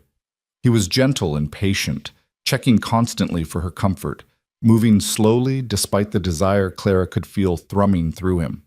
And Clara, who had approached her wedding night with duty-bound resignation, found herself lost in sensation and connection. The weight of Luke's body, the taste of his skin, the way his eyes never left hers, making sure she was with him every moment. Afterward, they lay tangled together, sweaty and breathless and amazed. Luke traced patterns on Clara's shoulder, and she pressed her lips to his throat, feeling his pulse beating there. "I had no idea," she murmured. "No idea it could be like that." Luke reached for the notebook he'd left on the bedside table, even now, never far from a way to communicate. In the moonlight filtering through the window, Clara could just make out his writing. "Neither did I. That was my first time too." Clara propped herself up on one elbow, surprised. "Really? But you're 32. "No woman ever wanted me," Luke wrote simply, "and I wasn't going to pay for something that should be freely given. I waited." "For me?" Clara's voice caught. "For someone who saw me as human. You happen to be that person." He paused, then added, "Thank God you were." Clara kissed him softly, tasting salt and sweetness. "Thank God indeed." They fell asleep wrapped around each other, and for the first time since arriving in Dakota territory, Clara felt completely at home. The following weeks brought a shift in their marriage that was both subtle and profound. Outwardly, little changed. They still worked from dawn to dusk, still had their evening routines on the porch, still communicated through writing and gesture. But now there was an ease between them, an intimacy that went beyond the physical. They touched constantly now, Luke's hand on Clara's back as he passed behind her, Clara's fingers in Luke's hair as they sat together in the evenings, casual kisses stolen between chores. Clara found herself smiling for no reason throughout the day, and catching Luke doing the same when he thought she wasn't watching. They made love frequently, learning each other's bodies and preferences, discovering that their different ways of communicating only made them more attuned to nuance and sensation. "I think I'm happy," Clara announced one morning at breakfast, surprising herself with the realization. "Properly happy. I didn't think I'd ever say that again after Papa died." Luke's smile was warm and knowing. He wrote, "So am I. Happier than I've ever been. Even though I still make terrible biscuits?" "Even though," Luke wrote solemnly, "your other qualities compensate." "My other qualities?" Clara raised an eyebrow. Luke's eyes glinted with mischief as he wrote, "Your chicken wrangling abilities, your determination to argue with me about crop rotation, the way you—" Clara plucked the notebook from his hands. "If the next words are anything improper, I don't want to know." Luke's silent laughter shook his shoulders, and Clara couldn't help but join in. This joy and playfulness and partnership was what she'd never expected to find. It was worth every difficult moment, every adjustment, every instance of learning to communicate across the gap of silence. In early July, they made their monthly trip into town for supplies. Clara noticed immediately that people's reactions to them had changed. Where before there had been pity or curiosity or disdain, now there was something else, perhaps respect, perhaps just the grudging acknowledgement that they'd made this strange marriage work. Sarah Chen greeted them warmly at the general store, and several people nodded politely as they passed. Even Mrs. Henderson seemed less inclined to make pointed comments, though she still watched them with avid interest. It was as they were loading supplies into the wagon that trouble found them. Robert Crenshaw appeared, flanked by two of his farmhands, and his expression was sour. "Holbrook," he said sharply, "heard you planted 20 acres of corn. That true?" Luke nodded, his body going still and watchful. Clara moved closer to his side. "That's a fool's gamble in this soil," Crenshaw continued. "You'll lose the whole crop and drag down prices for the rest of us when you fail." Clara felt anger flash through her, hot and sharp. "Mr. Holbrook has spent 5 years learning this land. He knows exactly what he's doing." Crenshaw's eyes finally acknowledged her existence, but his look was dismissive. "Mrs. Holbrook, I'm sure you mean well, but farming isn't women's work. Your husband should explain—" He paused deliberately. "Oh, wait, he can't, can he?" Clara's vision went red. "My husband communicates just fine, Mr. Crenshaw.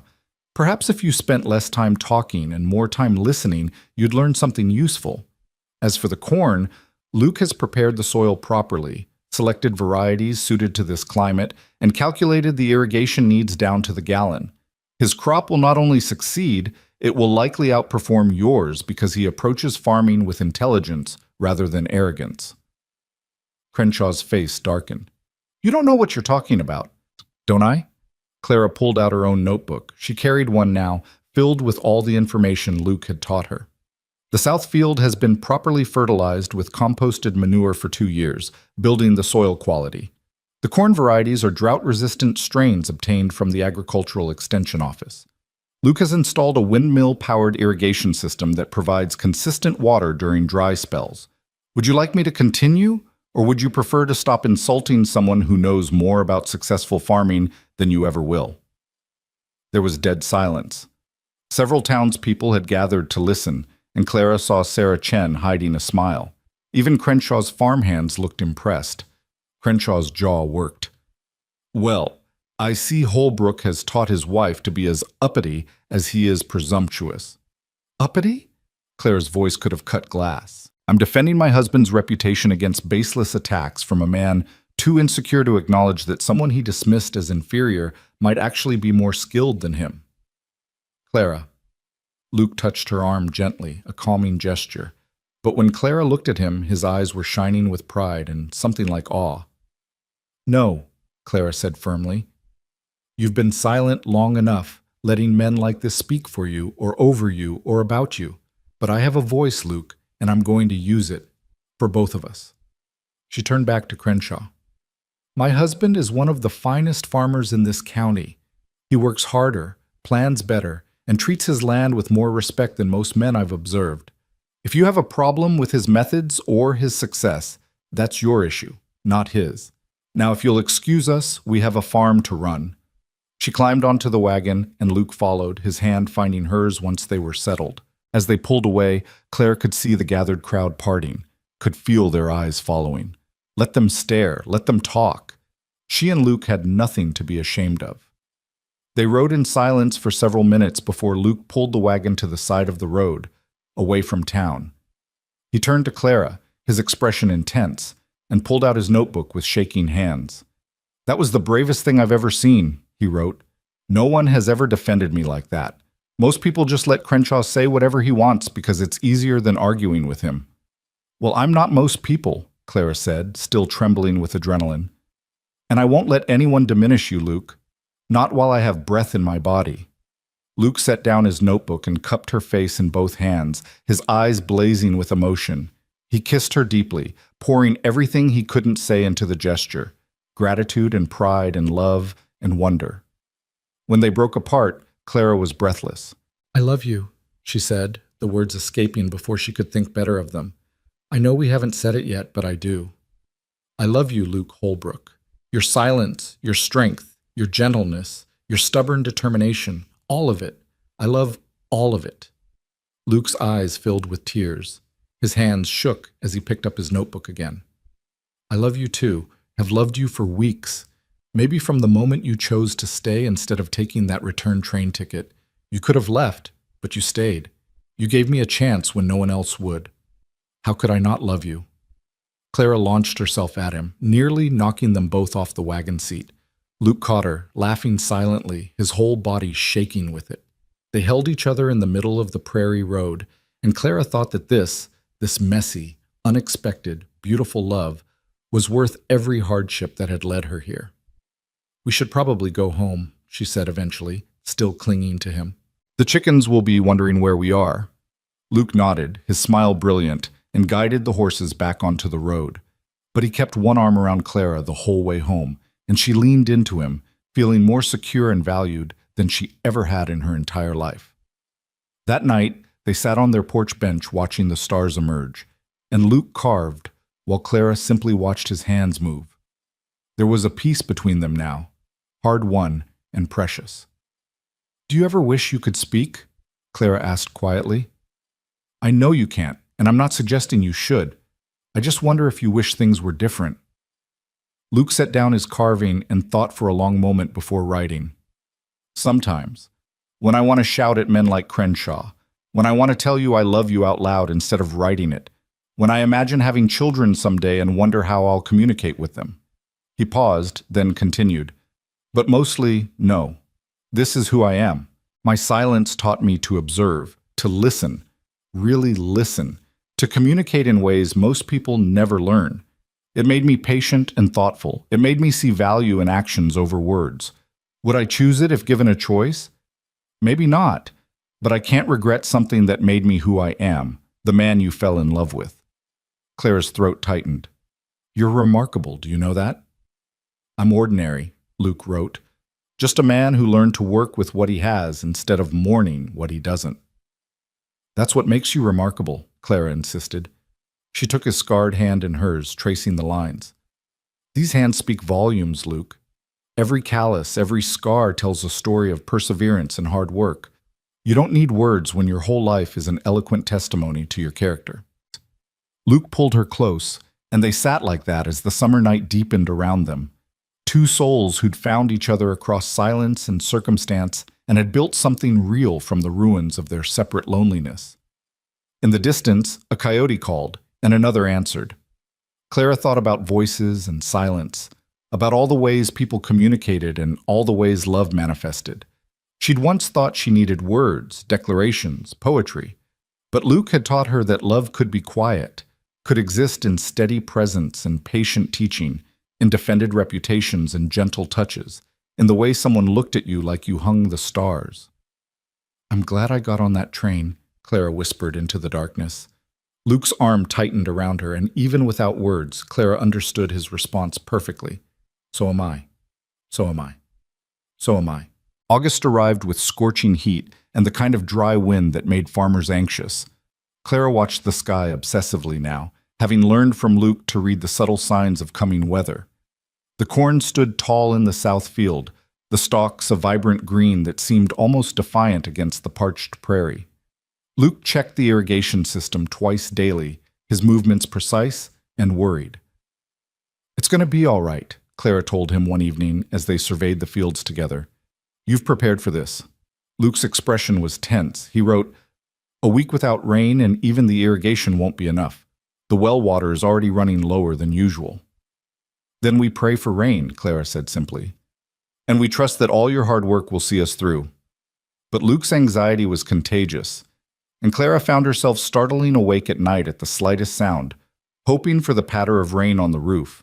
Beside her, Luke slept fitfully when he slept at all, often rising before dawn to check the fields by lantern light. On the 5th day without rain, Clara found him standing in the cornfield at midday, despite the brutal heat. His hand rested on a stalk, and even from a distance, she could see the defeat in his posture. She brought him water and stood beside him silently. "Show me," she finally said. Luke reached up and pulled down an ear of corn, carefully peeling back the husk. The kernels were forming, but they looked small, stressed. He wrote with his free hand, "Without rain in the next few days, we'll lose at least half the crop. Maybe more." "What can we do?" "Nothing. Just wait and hope." His jaw was tight with frustration. Clara took his hand, squeezing firmly. "Then that's what we'll do. Together. And if we lose the crop, we'll figure out another way. We've survived worse than a bad harvest." Luke looked at her with such gratitude that her heart ached. He pulled her close, pressing his forehead to hers, and they stood like that in the middle of the struggling field, two people holding on to each other against an uncertain future. That night the wind shifted. Clara woke to Luke sitting bolt upright in bed, his hand on her shoulder. She could feel the tension in his grip. "What is it?" she whispered, then heard it, a distant rumble of thunder. Luke was already out of bed, moving to the window. Clara joined him, and together they watched clouds rolling in from the west, backlit by lightning that flickered like distant artillery fire. "Rain?" Clara breathed hopefully. Luke nodded, but his expression was complicated. He reached for his ever-present notebook. "Rain, yes, but maybe a storm too. Could save the crops or destroy them depending on how bad it gets." The storm hit an hour before dawn with a violence that made the little house shudder. Rain lashed the windows, and wind howled around the eaves like something alive and angry. Clara and Luke dressed quickly, both understanding without words that they needed to be ready for whatever damage the storm might bring. Lightning illuminated the world in stark flashes. The barn, the chicken coop, the fields bending under the wind's assault. Thunder cracked so loudly it felt physical, rattling Clara's bones. She moved close to Luke, and his arm came around her automatically, protective. "The animals," Clara said, raising her voice to be heard over the storm. Luke was already reaching for his coat. He wrote quickly, "I'll check the barn. You stay here where it's safe." "Absolutely not," Clara said firmly. "We go together or not at all." Luke's jaw set stubbornly, but Clara matched his expression. Finally, he nodded, and they ventured out into the maelstrom together. The world was chaos. Rain so thick Clara could barely see 3 feet ahead, wind that threatened to knock them both off their feet, mud that sucked at their boots with every step. They made it to the barn to find the horses wild-eyed with fear but unharmed. Luke checked the structure quickly while Clara soothed Dolly and Buck with touch and voice. "What about the chicken coop?" Clara shouted over the storm. Luke's face was grim. The coop was smaller, flimsier. He gestured for Clara to stay put, but she shook her head stubbornly. They fought their way across the yard together, and Clara's heart sank when she saw the coop's door hanging open, blown loose by the wind. "Henrietta!" Clara cried, thinking of her favorite hen and the eggs she'd been sitting on. She pushed past Luke into the coop, holding her lantern high. Several chickens huddled in the corners, terrified but present. But Henrietta's nest was empty. Clara's throat tightened with irrational grief. It was just a chicken, she told herself, but Henrietta had been the first animal she'd really bonded with on the farm, and the thought of her chicks never hatching made Clara's eyes sting. Luke touched her shoulder, understanding without explanation. He gestured, "Wait here," and disappeared back into the storm. Clara wanted to follow, but forced herself to stay, securing the remaining chickens and repairing the door as best she could with shaking hands. Minutes stretched into eternity. Clara's anxiety grew with each passing moment. What if Luke had been hurt? What if he'd fallen in the darkness, knocked unconscious by debris? She was just about to go searching for him when he reappeared, soaked through and covered in mud, cradling something against his chest. It was Henrietta, bedraggled and furious but alive. And tucked against her were 3 tiny peeping chicks, impossibly fragile and somehow still intact. "Oh, Luke," Clara breathed, taking the hen carefully. "You found them." Luke's smile was tired but genuine. He'd risked himself in a dangerous storm to rescue a chicken and her babies because he knew it would matter to Clara. Her heart swelled with love so intense it was almost painful. She settled Henrietta and the chicks in a protected corner of the coop, then turned to Luke and kissed him fiercely, tasting rain and mud and gratitude. When they broke apart, both breathing hard, she said, "Thank you for understanding, for caring about something that probably seems silly to you." Luke shook his head and pulled out his soaked notebook. The pages were damp, but he managed to write, "Not silly. You love her. That makes her important." They made it back to the house as dawn began to gray the eastern sky.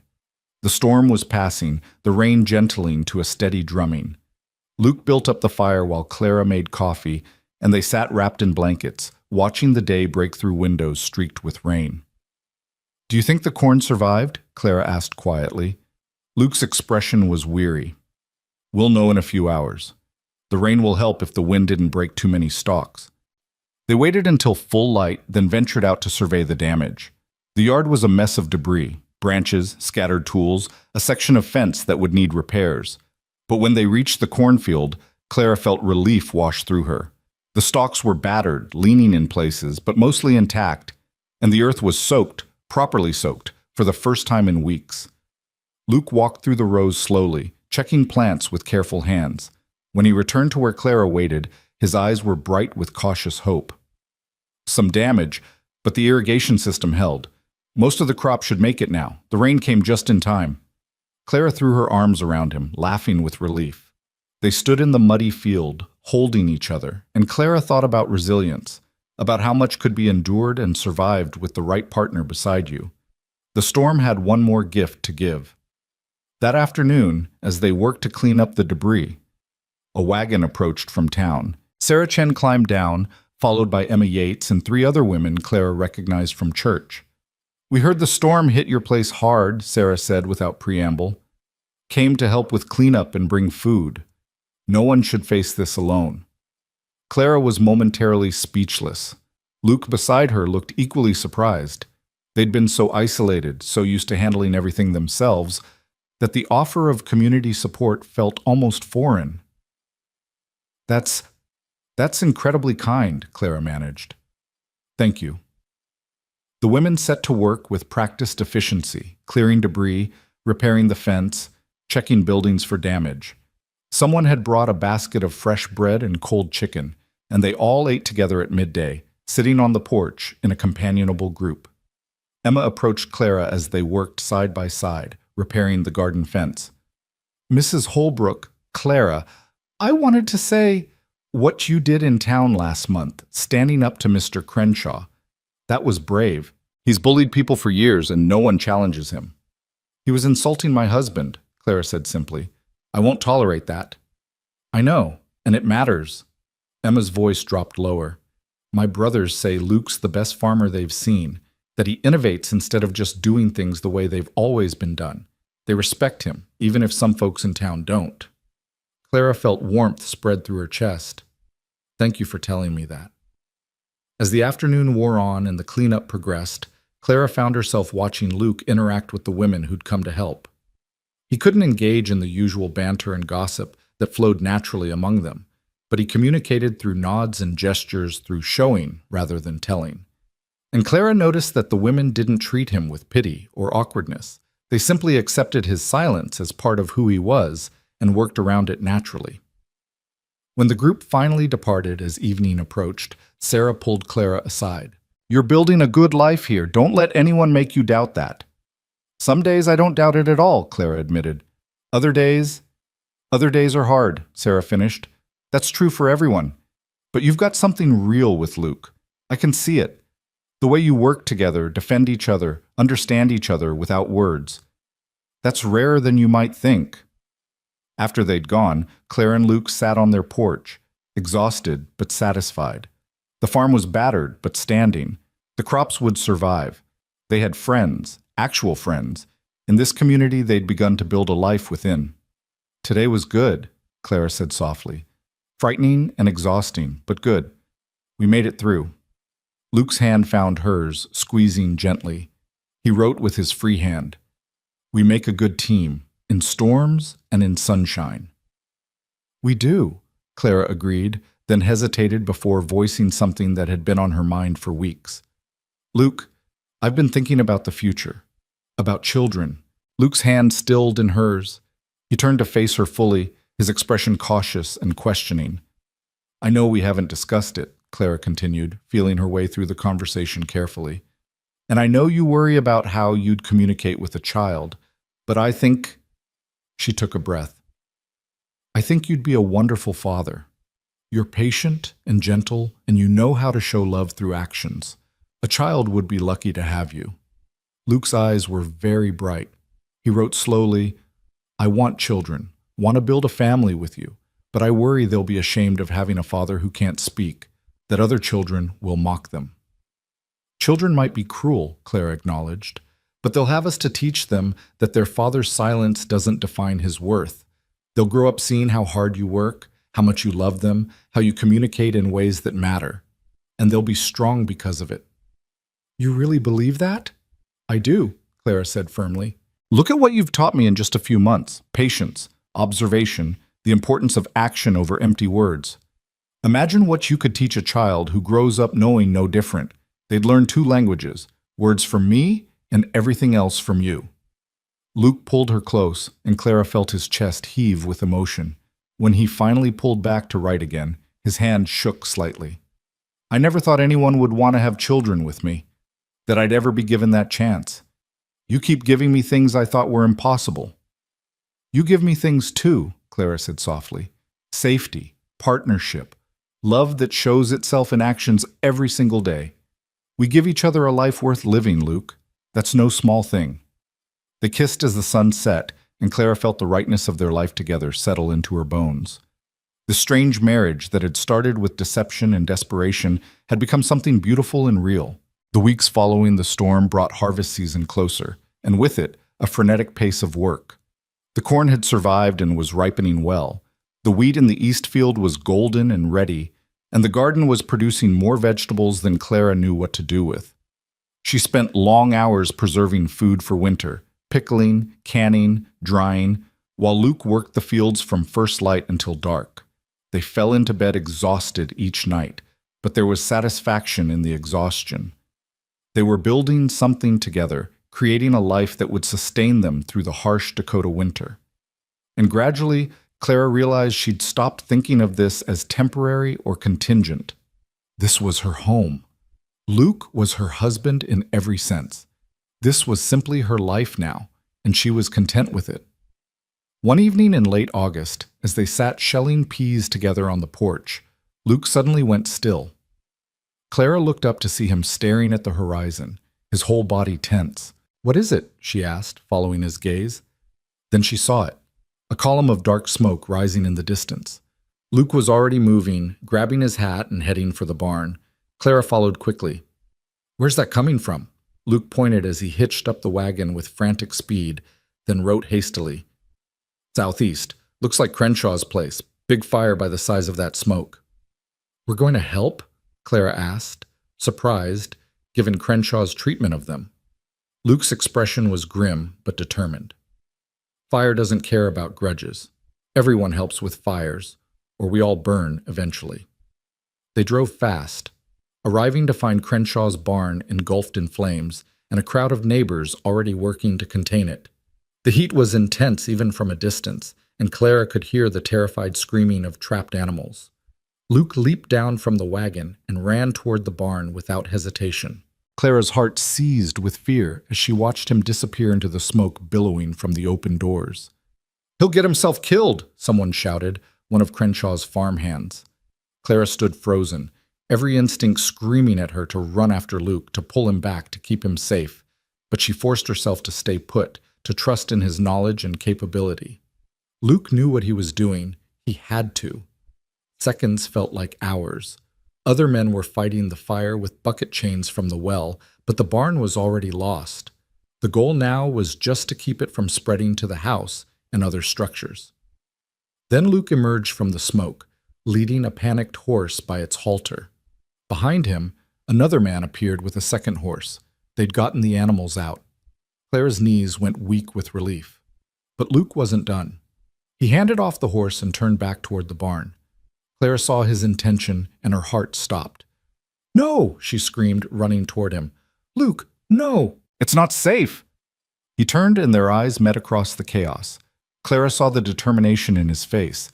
There were more animals inside, and he couldn't leave them to burn. He held up one hand. "Wait, trust me." Then disappeared back into the inferno. Clara stood at the edge of the safe zone, her hands clenched so tight her nails drew blood. Around her, people shouted instructions, hauled water, worked to save what could be saved. But all Clara could see was the barn entrance, willing Luke to reappear. The roof was starting to collapse, timber groaning under the heat. Someone grabbed Clara's arm as she started forward. "You can't go in there, Mrs. Holbrook. It's too dangerous." "My husband is in there." Clara's voice broke on the words. "He knew the risk. If he's not out by now." But then Luke emerged again, this time carrying something small against his chest, his other hand gripping the collar of a limping dog.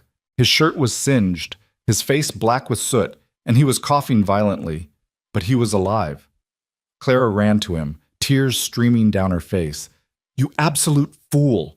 You could have died!" Luke set down what he'd been carrying, a box of squirming barn kittens, and let someone else take the injured dog. Then he pulled Clara close, his body shaking with exertion and coughing. "Don't ever do that again," Clara sobbed into his chest. "Don't you dare risk yourself like that. I can't lose you, Luke. I can't." Luke's arms tightened around her, and Clara felt him nod against her hair. But even as she held him, she knew he'd do it again if needed. It was who he was, the man who'd rescue chickens in a storm and kittens from a fire, because vulnerable creatures deserved protection and all life had value. When Luke finally stopped coughing enough to write, his hand was shaky. "I'm all right. Just smoke. I'm sorry I scared you." "You terrified me," Clara said, but her anger was fading into overwhelming relief and love. "But I understand why you did it." They stayed for hours, helping to contain the fire and salvage what they could. By the time the flames were finally out, the barn was a smoking ruin, but the house and other buildings had been saved. Crenshaw's horses and other livestock were safe, largely thanks to Luke's quick action. As people began to disperse, Crenshaw approached them. His face was drawn, aged by the night's trauma. He looked at Luke for a long moment, something complicated working in his expression. "Holbrook," he finally said, his voice rough with smoke and emotion. "You saved my horses, saved my dog and those damn barn cats my wife loves. You risked your neck for my property after I've been nothing but hostile to you." Luke nodded slightly, acknowledging the truth of it. "Why?" Crenshaw asked bluntly. Luke pulled out his notebook, the pages now smudged with soot. He wrote carefully and turned it so Crenshaw could read. Because it was the right thing to do. Because animals don't deserve to suffer for human grudges. Because neighbors help neighbors, even when those neighbors have been unkind. Crenshaw read it twice, his jaw working. "I owe you an apology," he finally said, the words clearly difficult. "I've treated you poorly since you came to Redemption, made assumptions about your abilities based on your condition. I was wrong. You're twice the man I gave you credit for." Luke's eyebrows rose slightly. This was clearly unexpected. "And you, Mrs. Holbrook," Crenshaw continued, turning to Clara. "You were right when you defended him in town. Your husband is an excellent farmer and a good man. Better than me in most ways that matter." He extended his hand to Luke. "If you'll accept it, I'd like to start over. Be the neighbor I should have been from the start." Luke looked at the offered hand for a moment, then grasped it firmly. Clara saw understanding pass between the two men. Not quite friendship yet, but the beginning of mutual respect. As they drove home in the pre-dawn darkness, exhausted and reeking of smoke, Clara kept one hand on Luke's knee, needing the physical reassurance that he was real and whole beside her. "You scared me tonight," she said quietly. "Worse than I've ever been scared.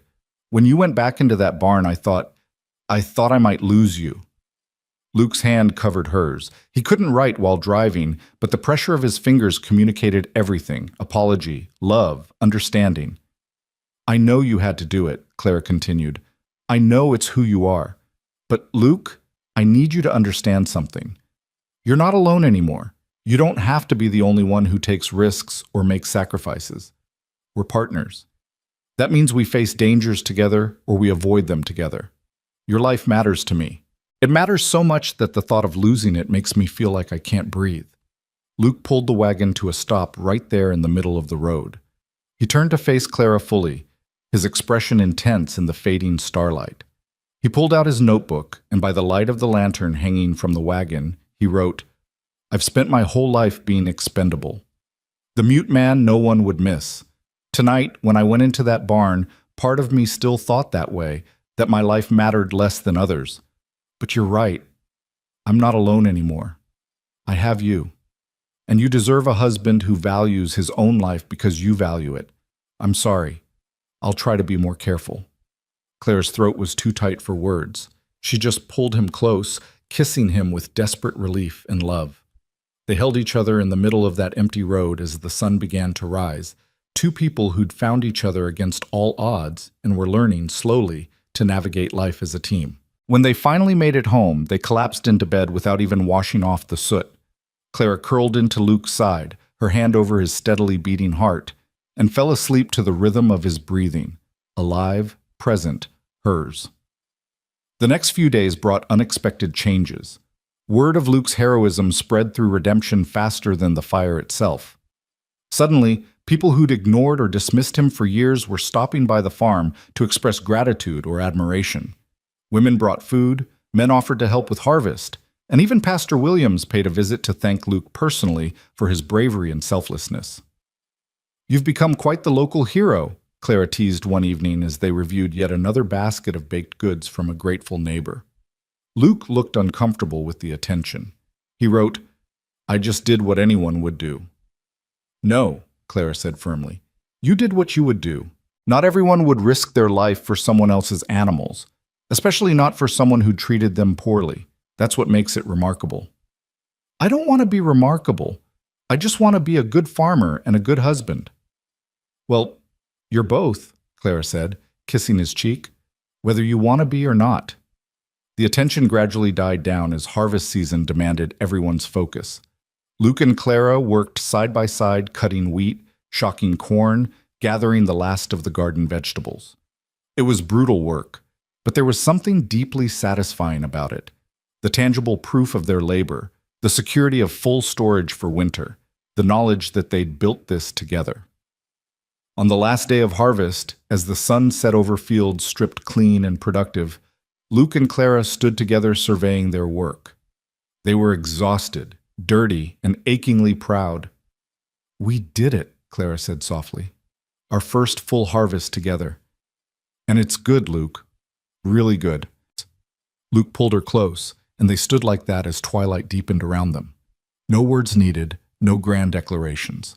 Just two people who'd learned to communicate across silence, who'd built a life from nothing, who'd chosen each other every day, even when it was hard. Clara thought about the woman who'd stepped off that train months ago, scared, desperate, uncertain. She barely recognized that person now. This Clara was strong, capable, loved, home. "Thank you," she whispered into Luke's chest. He pulled back slightly, questioning with his expression. "For choosing me," Clara clarified, "for placing that advertisement, for giving me a chance at this life. I know it wasn't what either of us expected, but I wouldn't trade it for anything." Luke's smile was gentle and knowing. He didn't need to write his response. Clara could read it in his eyes, in the way he held her, in every action he'd taken since she'd arrived. He was grateful, too, for her, for them, for this strange and beautiful life they'd built together. As they walked back to the house hand in hand, Clara realized something profound. She'd come to Dakota Territory looking for security and found so much more. She'd found partnership and purpose. She'd found a man who spoke to her heart even without words. She'd found home. And she'd learned that sometimes the most eloquent conversations happened in complete silence. The first snow came in late October, earlier than expected, dusting the prairie in white and turning their world quiet in a different way. Clara stood at the kitchen window watching the flakes fall, her hand resting unconsciously on her still flat stomach. She hadn't told Luke yet, wasn't entirely certain herself, though her body was giving her signs she couldn't ignore. The tenderness, the exhaustion, the way certain smells made her queasy. She'd missed her monthly courses twice now, and this morning she'd been sick before breakfast. A baby. The thought filled her with equal parts joy and terror. They'd talked about children, yes, but talking and facing the reality were entirely different things. How would Luke react? Would he be happy or frightened? And how would they manage with an infant when communication was already complicated? Luke came in from checking the animals, stamping snow from his boots and bringing cold air with him. His eyes found Clara immediately, and his expression shifted to concern. He crossed to her quickly, touching her forehead as if checking for fever. "I'm fine," Clara said, but her voice came out shaky. "Just thinking." Luke's eyebrows drew together, questioning.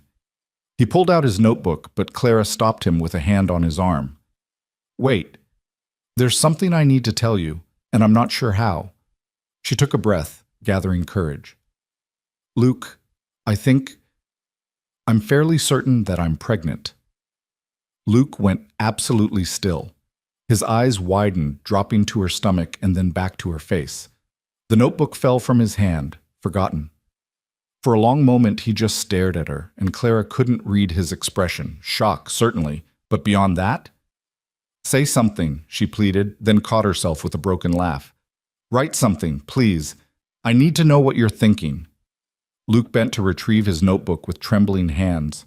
He wrote, crossed out, wrote again. Are you sure? Not completely, but I'm 2 months late. I've been sick in the mornings and I'm so tired all the time. I think I need to see a doctor to be certain, but yes, I'm fairly sure. Luke sank into a chair as if his legs wouldn't hold him anymore. He wrote, a baby. Our baby. How do you feel about that? Clara asked anxiously. Luke looked up at her and Clara saw his eyes were wet with tears. He wrote quickly, his hand shaking, terrified, amazed, grateful, unworthy, everything at once. Clara, I never let myself imagine that you'd have a family, Clara finished softly, moving to kneel beside his chair. Luke, you're going to be an incredible father. I know you're worried about the silence, but our child is going to be so loved. They'll have you teaching them patience and observation and the value of actions over empty words. They'll have me to give them language. They'll be fine, better than fine. Luke pulled her into his lap, burying his face in her hair. Clara felt his chest heave with silent sobs, overwhelming emotion that he couldn't vocalize, finding release in shaking shoulders and tears that dampened her collar. She held him tightly, her own tears falling freely. We're going to be parents, she whispered. We're going to have a baby, Luke. When he could finally write again, his message was simple but profound. Thank you for choosing me, for giving me this, for making me believe I could have something this precious. You deserve this, Clara said fiercely. You deserve a family and love and every good thing. Don't you ever doubt that. They sat together in the kitchen as snow continued to fall outside. Two people who'd been alone for so long now facing the reality that they'd created a new life together. It was overwhelming and beautiful and frightening, but they had each other. That was what mattered. The next day, they made the trip into town to see Dr. Morrison, an older man with kind eyes and steady hands. He confirmed what Clara already knew. She was approximately 10 weeks pregnant, healthy, and the baby should arrive sometime in May. First child? Dr. Morrison asked as he helped Clara sit up from the examination. Yes, Clara said, reaching for Luke's hand. For both of us. The doctor nodded, glancing at Luke. Mr. Holbrook, I'm going to give your wife some instructions for her care during the pregnancy. You'll need to make sure she follows them. He spoke slowly and clearly, the way people often did with Luke, and Clara felt irritation flash through her. Doctor, she said firmly, my husband can hear perfectly well. He simply can't respond verbally. If you have instructions, please give them to both of us, and he can write down any questions he has. Dr. Morrison had the grace to look embarrassed. Of course. My apologies, Mr. Holbrook. Luke nodded, his expression neutral, but Clara could feel tension in his grip. They'd faced this countless times. People making assumptions, speaking over Luke or around him as if he wasn't present. It never stopped being frustrating. As they left the doctor's office, Luke wrote, Thank you for defending me. Again. Though you don't always have to. Yes, I do, Clara said. Until people learn to see you properly, I absolutely do. Besides, I'm carrying your child. If I don't stand up for their father, what kind of example am I setting? Luke's expression softened. He cupped her face gently, kissing her with such tenderness that Clara felt tears prick her eyes again. Pregnancy was making her emotional, but this love between them was real and strong enough to weather anything. News of Clara's pregnancy spread through Redemption with predictable speed. Women who'd been friendly became even more so, offering advice and hand-me-down baby clothes. Even Mrs. Henderson managed to be almost warm when she congratulated Clara at the general store. You're first, Mrs. Henderson said, her expression nostalgic. It's a special thing, bringing a new life into the world. Though I do wonder, she paused delicately. Wonder what? Clara asked, though she could guess. Well, how will Mr. Holbrook manage with an infant? Babies need so much attention, and communication is so important in those early years. Clara felt her patience snap. My husband will manage beautifully, Mrs. Henderson. He's patient, observant, and gentle. He notices things most people miss. A baby won't need words, they'll need presence and care and love, all of which Luke has in abundance. I pity children whose fathers talk constantly but never truly listen. Mrs. Henderson's face flushed. Well, I meant no offense. Then please stop offering it, Clara said coolly, gathering her purchases. Good day. Outside, Luke was waiting by the wagon. He took one look at Clara's face and his eyebrows rose questioningly. Mrs. Henderson expressing concern about your ability to parent, Clara said shortly. I may have been less than gracious in my response. Luke's mouth twitched. He wrote, I heard through the window. You weren't ungracious. You were magnificent. Despite her irritation, Clara laughed. I'm getting quite good at defending you, aren't I? You are. Though I hope our child inherits your ability to speak truth to power, and maybe a bit of your temper, too. It serves you well. And what do you hope they inherit from you? Clara asked softly. Luke thought for a long moment before writing, resilience, the ability to find other ways when the obvious path is blocked. Patience, the knowledge that silence isn't emptiness, it's space for observation and understanding. And maybe, if I'm lucky, my eyes. I've always liked my eyes. Clara laughed through sudden tears. I love your eyes. They're the first thing I really noticed about you, how much they revealed when you couldn't speak. They drove home through snow that was falling more heavily now, and Clara felt a deep sense of peace settle over her. They would face whatever challenges came. Together, they always did. Winter deepened, and with it came a different kind of isolation. The snow piled high, making trips to town difficult and dangerous. Luke worked close to home now, tending animals and doing indoor repairs while Clara managed the house and dealt with the exhausting early months of pregnancy. Some days she felt fine. Others, she could barely get out of bed. Luke was endlessly patient, bringing her ginger tea for the nausea, taking over her chores without complaint, sitting with her during the bad days and reading aloud from her favorite books to distract her. You're too good to me, Clara murmured one evening as Luke brought her soup he'd carefully prepared. He wrote, Impossible. You're carrying our child. I can never be good enough to deserve that gift. Luke Holbrook, you stop that right now, Clara said, summoning energy to be firm. You deserve this baby every bit as much as I do. You deserve happiness and family and love. I won't hear you say otherwise. Luke smiled and kissed her forehead, but Clara saw the doubt lingering in his eyes. For all his strength and capability, there was still a part of Luke that couldn't quite believe he was worthy of good things. A lifetime of rejection had left scars deeper than any on his hands. Christmas came quietly. They attended church on Christmas Eve, and Clara noticed how the community had changed toward them. People who'd once whispered now smiled genuine greetings. Children stared at Luke with curiosity rather than fear. Robert Crenshaw even clapped Luke on the shoulder and wished them well with the coming baby. You've become respectable, Clara teased as they drove home through crystalline snow under a sky full of stars. Luke's expression was wry. He wrote, Only because I nearly died saving Crenshaw's property. Apparently heroism makes up for not being able to speak. That's not fair, but probably true, Clara admitted.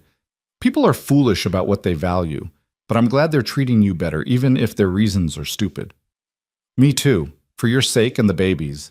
I want our child to grow up in a place where their father is respected, not pitied. They will, Clara said firmly. I'll make sure of it. On Christmas morning, Luke gave Clara a carved cradle he'd been working on in secret for weeks. It was beautiful, smooth pine with delicate rose patterns carved into the headboard, sturdy enough to last for multiple children. Clara ran her fingers over the careful workmanship and wept. It's perfect, she managed through tears. Luke, it's absolutely perfect. He wrote, I wanted our baby's first bed to be made with my hands, so they'd know from the beginning that I loved them, even if I can't tell them so out loud. Clara's gift to Luke was simpler, but no less meaningful. a leather-bound journal with his name embossed on the cover. "For your thoughts," she explained, "for everything you want to say to our child as they grow. You can write them letters they'll read someday, your wisdom, your experiences, your love. Just because you can't speak doesn't mean your voice shouldn't be heard." Luke held the journal like it was made of glass, his eyes bright with emotion. He opened to the first page and wrote carefully. "To our child, you were wanted before you were conceived, loved before you were born, and treasured beyond measure before we ever saw your face. May these pages teach you that words written with care and love speak just as loudly as words spoken. Your father." Clara read it and couldn't stop crying. "That's beautiful. That's so beautiful, Luke." They spent Christmas Day together in their snug little house, snow falling outside while they sat by the fire. Luke's hand rested on Clara's growing belly, and they talked about names and dreams and the future. It was the happiest Christmas Clara had ever known. January and February passed in a blur of cold and preparation. Luke built shelves in the bedroom for the baby's things. Clara sewed tiny clothes from fabric Sarah Chen had given her heart full of wonder at how impossibly small they were.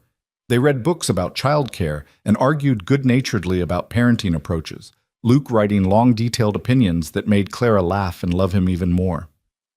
In early March, disaster struck in the form of influenza. It swept through Redemption like wildfire, and within days, half the town was sick. Clara felt the first symptoms on a Tuesday: fever, chills, body aches that made her bones feel like they were breaking. Luke put her to bed immediately, his face tight with worry. "It's just flu," Clara tried to reassure him through chattering teeth. "I'll be fine in a few days." But Luke's expression was grim. He'd seen what influenza could do, especially to pregnant women. He wrote, "I'm getting Dr. Morrison. The snow's too deep. You'll never make it to town and back before dark." "I'll make it. You and the baby need proper care." "Luke, no!" But he was already bundling up, his face set in that stubborn expression Clara had come to know well. "Please, don't risk yourself. I'll be all right." Luke knelt beside the bed and wrote quickly, "You told me after the fire that my life matters because it matters to you. Well, your life matters to me more than my own. You're carrying our child. I will do whatever it takes to keep you both safe. That includes riding through a snowstorm if necessary." Before Clara could argue further, he kissed her burning forehead and was gone. Clara lay in the too-quiet house, fever making the shadows dance, and prayed desperately for his safe return. Hours passed. Clara drifted in and out of feverish dreams, sometimes thinking she heard the wind howling, sometimes certain it was wolves or worse. When she woke fully, it was dark and Luke still wasn't back. Panic clawed at her throat. What if he'd gotten lost? What if he'd frozen? What if she'd sent him to his death by being sick? Then she heard it, the sound of horses, voices, the door opening. Luke appeared at the bedroom door with Dr. Morrison behind him, both men covered in snow and ice. "Foolish time to drag an old man out in a blizzard," Dr. Morrison grumbled, but his eyes were kind as he examined Clara. "Though I suppose I can't fault a man for wanting to protect his wife and child."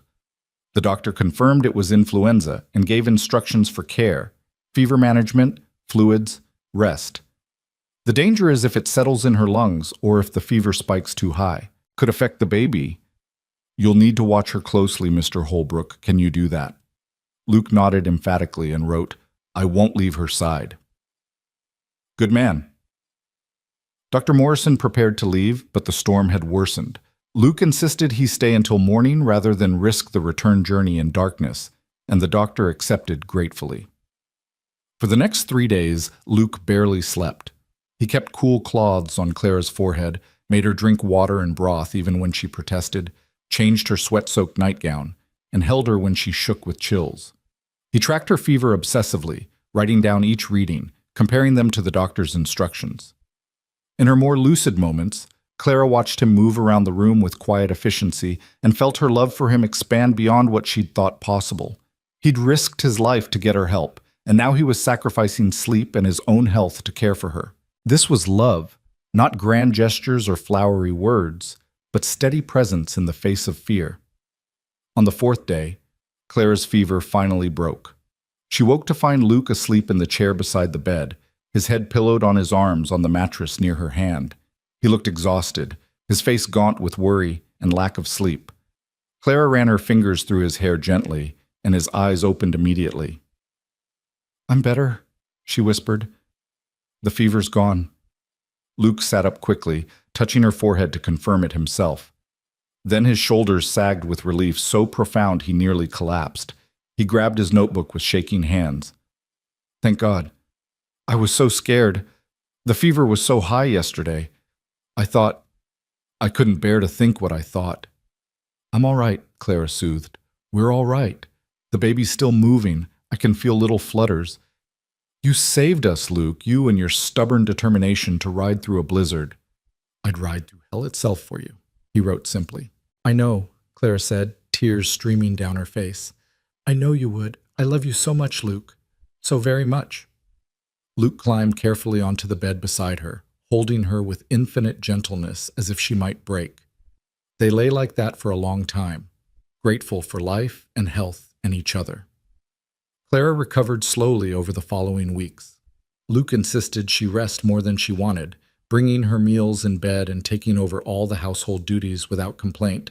The baby, miraculously, seemed unaffected by Clara's illness. She could feel strong kicks now, and Luke would spend hours with his hand on her belly, marveling at each movement. "Active one," Clara commented one evening as a particularly strong kick made her wince. "Takes after you, I think, stubborn and determined." Luke's eyes crinkled with silent laughter. He wrote, "Poor child, inheriting my stubbornness and your temper. They'll be a force of nature." "They'll be perfect," Clara said firmly, "no matter what they inherit from us." April arrived with muddy roads and the first brave flowers pushing through the last snow. Clara was enormous now, uncomfortable and eager to meet this child who'd become so real to them. Luke finished the last preparations, the cradle stationed beside their bed, tiny clothes washed and folded, supplies gathered for the birth. Dr. Morrison had given them clear instructions, and Sarah Chen had promised to assist when the time came. Clara tried not to be frightened, but she'd heard too many stories of women who didn't survive childbirth, babies who didn't take their first breath. The stakes felt impossibly high. "What if something goes wrong?" she asked Luke one night, voicing her deepest fear. "What if I die? Or the baby does, or both of us?" Luke's face went pale. He wrote with visible distress, "Don't say that. Don't even think it. You're strong and healthy. Dr. Morrison says everything looks good. You'll be fine. You have to be fine." "But if I'm not—" "Clara, please." His hand shook as he wrote, "I can't lose you. I can't face that possibility. You and this baby are everything to me. Everything." Clara took his trembling hands in hers. "Then promise me something. If it comes to a choice, if Dr. Morrison has to choose between me and the baby, you choose me. Do you understand? You save me." Luke's expression was agonized.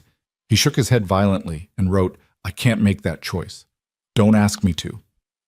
"I'm not asking," Clara said gently but firmly.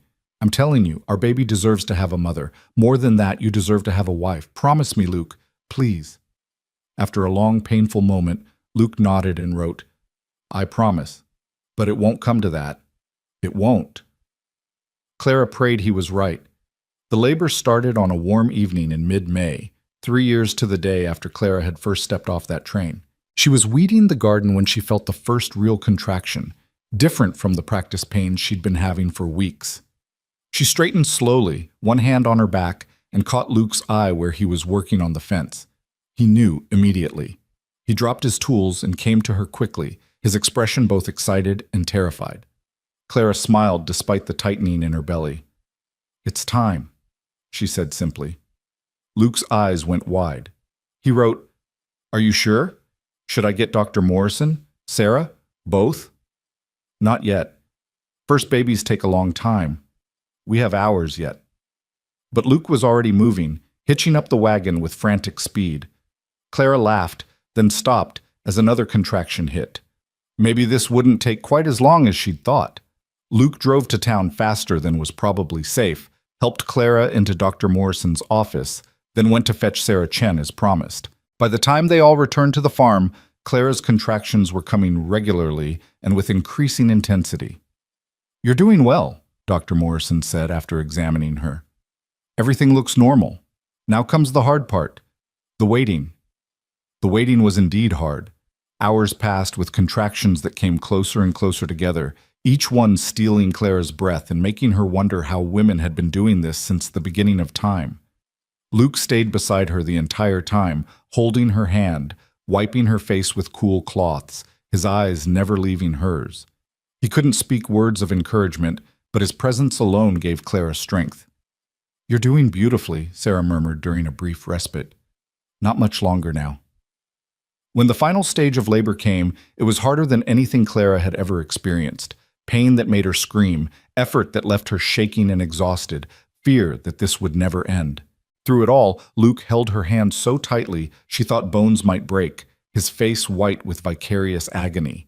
His eyes pleaded with her, "Keep going, stay with me, you can do this." And finally, mercifully, a baby's cry split the air.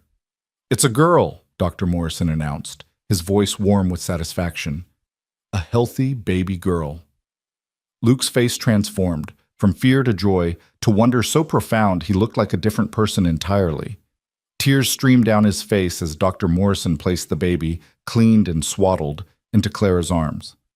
She was perfect. Impossibly tiny, red-faced and crying lustily, but perfect. She had Luke's dark hair already, and what looked like Clara's nose.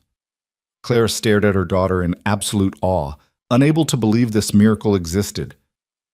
"We have a daughter," she whispered, looking up at Luke through her own tears.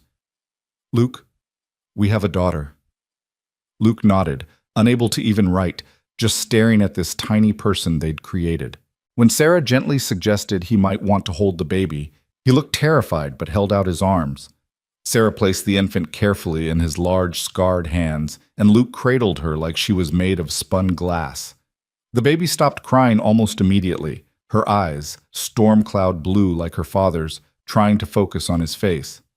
Luke's expression was beyond description, love and wonder and fierce protectiveness all mingled together. He looked at Clara with such gratitude and joy that her heart felt too full for her chest. "What will you name her?" Dr. Morrison asked after he'd finished attending to Clara. Clara looked at Luke questioningly. They'd discussed names but never quite decided. Luke carefully handed the baby back to Clara and picked up his notebook with trembling hands. "Rose," he wrote, "for the wildflowers that grow on the prairie, for beauty in harsh places, for resilience and hope. Rose Holbrook." "Rose?" Clara repeated softly, looking down at her daughter. "That's perfect. Hello, Rose. We've been waiting for you." After Dr. Morrison and Sarah left, extracting promises from Luke that he'd fetch them if anything seemed wrong, the new family was alone together. Luke sat on the edge of the bed, one finger held in Rose's tiny fist, looking at his daughter with such intense love that Clara felt tears well up again. "You're going to be an amazing father," she said softly. "Look at how she's already comfortable with you. She knows you're hers." Luke looked up and Clara saw uncertainty flicker across his face. He wrote one-handed, "What if I can't communicate with her as she grows? What if my silence confuses or frustrates her?" "Then we'll figure it out together," Clara said firmly. "Luke, you communicate better than most people who can speak. You'll teach her to observe, to notice details, to understand that words are just one way to express love. She'll be bilingual. She'll speak with voice like me and speak with presence like you, and she'll be stronger for it." Luke bent and pressed a kiss to Rose's tiny forehead, then to Clara's lips. When he pulled back, his eyes were still wet, but his expression was determined. He wrote, "I promise to be the father she deserves, to love her with everything I am, to teach her that different doesn't mean less, to show her every day that she's valued and cherished." "I know you will," Clara said. "We both will." As evening turned to night, Clara dozed with Rose sleeping against her chest while Luke sat watch, unable to look away from his wife and daughter. He'd spent his whole life being told he was incomplete, broken, less than. But looking at Clara and Rose, he felt complete for the first time. These two people needed him, not despite his silence, but just as he was. The weeks following Rose's birth were a blur of exhaustion and joy. The baby cried frequently, needed constant care, turned their quiet house into something much louder. But watching Luke with their daughter made every difficult moment worthwhile. He was a natural, patient and gentle, seeming to understand what Rose needed even before Clara did. He'd wake for feedings, change diapers without complaint, walk the floors with her when she was fussy, his lips moving in soundless songs Clara couldn't hear, but Rose seemed to understand perfectly. "You're humming to her, aren't you?" Clara asked one night, watching them together. "I can't hear it, but I can see it in your face." Luke nodded, looking almost embarrassed. He wrote, "My mother used to hum lullabies to me. I can feel the vibration even if I can't hear the sound. I thought Rose might like it." "She loves it," Clara said, watching their daughter's peaceful expression. "Look at how calm she is with you." As Rose grew from newborn to infant, it became clear she was a perfect blend of both parents.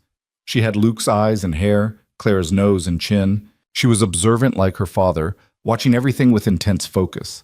But she was also vocal like her mother, babbling constantly and seeming frustrated when her sounds didn't yet form words. The town embraced the new family warmly. Women brought meals and advice. Men congratulated Luke with genuine warmth. Even Mrs. Henderson softened completely when she held baby Rose, cooing over her in a way Clara never would have expected. "She's beautiful," Mrs. Henderson said, and for once there was no edge to her words. "You two have made a lovely family." One afternoon in late summer, when Rose was about 3 months old, Robert Crenshaw stopped by the farm. Luke was in the yard with Rose strapped to his chest in a sling Clara had made, working one-handed while the baby dozed against him. Clara watched from the porch as Crenshaw approached. "Holbrook," Crenshaw said, his tone respectful now. "I wanted to bring this by." He held out a small wooden box. "My wife made it, for your daughter." Luke opened the box carefully to reveal a beautiful silver rattle, clearly an heirloom. He looked at Crenshaw with surprise. "It was my grandmother's," Crenshaw explained. "Been in my family for generations. My wife and I, we never had children. She wants Rose to have it." He paused, looking uncomfortable. "I also wanted to say, watching you with your daughter, the way you care for her. I was wrong about you, Holbrook, wrong about a lot of things. You're a good man and a good father. Your child is lucky to have you." Luke's eyes filled with tears. He shifted Rose carefully and extended his hand to Crenshaw. The two men shook, and Clara saw understanding and respect pass between them. True reconciliation earned through time and demonstrated character. After Crenshaw left, Clara joined Luke in the yard. He handed her the rattle, still looking stunned. "Things change," Clara said softly. "People change. You change this whole community just by being yourself. Steady, capable, kind. You showed them that silence doesn't mean weakness or inability. You showed them what real strength looks like." Luke pulled her close, careful not to squish Rose between them, and they stood like that in the late afternoon sun, a family, complete and content. That evening, as they sat on their porch bench with Rose nursing sleepily, Clara reflected on the journey that had brought them here. She'd stepped off that train expecting nothing more than survival, a practical arrangement with a stranger. Instead, she'd found partnership, purpose, and love deeper than she'd imagined possible. "Do you ever think about that first day?" she asked Luke. "When I almost got back on the train." Luke nodded, his hand resting protectively on Rose's back. He couldn't write with both hands full, but his expression said everything. Gratitude that she'd stayed, wonder at what they'd built together. "I'm glad I didn't leave," Clara continued. "I'm glad I gave us a chance. You've given me everything, Luke. A home, a family, a love I didn't know existed. You speak to me in ways words never could, through your actions, your presence, the way you love us so completely." Rose finished nursing and Clara shifted her to her shoulder, patting her back gently. Luke reached over and took Clara's free hand, lacing their fingers together. In the distance, the prairie grass rippled in the evening breeze, and somewhere a meadowlark sang its liquid song. Clara thought about voices and silence, about all the ways people spoke, and all the ways love manifested. She'd learned that the loudest declarations weren't always the most meaningful. That presence spoke louder than promises. That actions revealed character more than any words could. Luke had taught her to listen with more than her ears, to observe the small gestures, the consistent care, the quiet devotion that showed itself in 1,000 tiny ways. He'd taught her that love didn't need a voice to be heard, that it could exist in the space between words, in the language of touch and presence and unwavering commitment. "I love you," Clara said softly, the words almost ritual now. She said them every day, multiple times, because she could and because she knew they mattered to Luke. Luke smiled and squeezed her hand, and Clara understood his response perfectly. She always did now. After more than a year together, they developed a language all their own, part written words, part gesture, part that inexplicable understanding that came from truly knowing another person. Rose stirred against Clara's shoulder, making the small sounds that meant she'd need changing soon. Luke stood and carefully took his daughter, cradling her with practiced ease as he headed inside. Clara followed, watching her silent husband coo soundlessly to their baby, and felt her heart swell with contentment. This was her life now, not the one she'd planned or expected, but the one she'd built alongside a man who'd taught her that words were overrated. They had a home filled with love, if not sound. They had a daughter who would grow up understanding that there were many ways to communicate, many ways to be heard. They had each other, and they had learned something profound, that the deepest conversations often happened in complete silence, that the truest declarations were written in actions rather than spoken aloud, and that love, real, lasting, transformative love, didn't need a voice to be eloquent. Luke returned with a changed and content Rose, settling back onto the bench beside Clara. The baby gazed up at both her parents with those storm cloud eyes she'd inherited from her father, and Clara could have sworn she saw understanding there, the beginning of recognition that she was loved, safe, and cherished. "Our daughter is going to be extraordinary," Clara said, stroking Rose's soft cheek. "She's going to grow up knowing 2 languages, mine and yours. She'll speak with her voice and listen with her whole being. She'll understand that different doesn't mean broken, and that the quietest people sometimes have the most to say." Luke's hand came up to cup Clara's face, his thumb brushing her cheekbone in that gesture she'd come to know so well. His eyes held hers, and in them Clara saw everything he couldn't say aloud: devotion, gratitude, wonder, and a love so profound it needed no words to be understood. She leaned in and kissed him softly, Rose held safe between them, and thought about how far they'd come from that first awkward day on the train platform. They'd built something beautiful from uncertainty and fear. They'd created a family from loneliness and necessity. They'd found love in the space between words, and as the sun set over the Dakota prairie, painting the sky in shades of gold and crimson, Clara Holbrook, formerly Whitmore, knew with absolute certainty that she was home. Not just in this place, but with these people. Her silent husband and their beautiful daughter, her family. The man without a voice had spoken to her in ways words never could, and she had learned to hear him perfectly. That was more than enough. That was everything. In the gathering twilight, with Rose dozing peacefully and Luke's arm warm around her shoulders, Clara smiled and whispered one last thought into the quiet evening. "Thank you for teaching me to listen." And though Luke made no sound, Clara felt his response in the way he held her tighter, in the kiss he pressed to her temple, in the steady beat of his heart beneath her hand. Sometimes, she'd learned, the most eloquent answers came wrapped in silence, and those were the ones worth listening for most of all.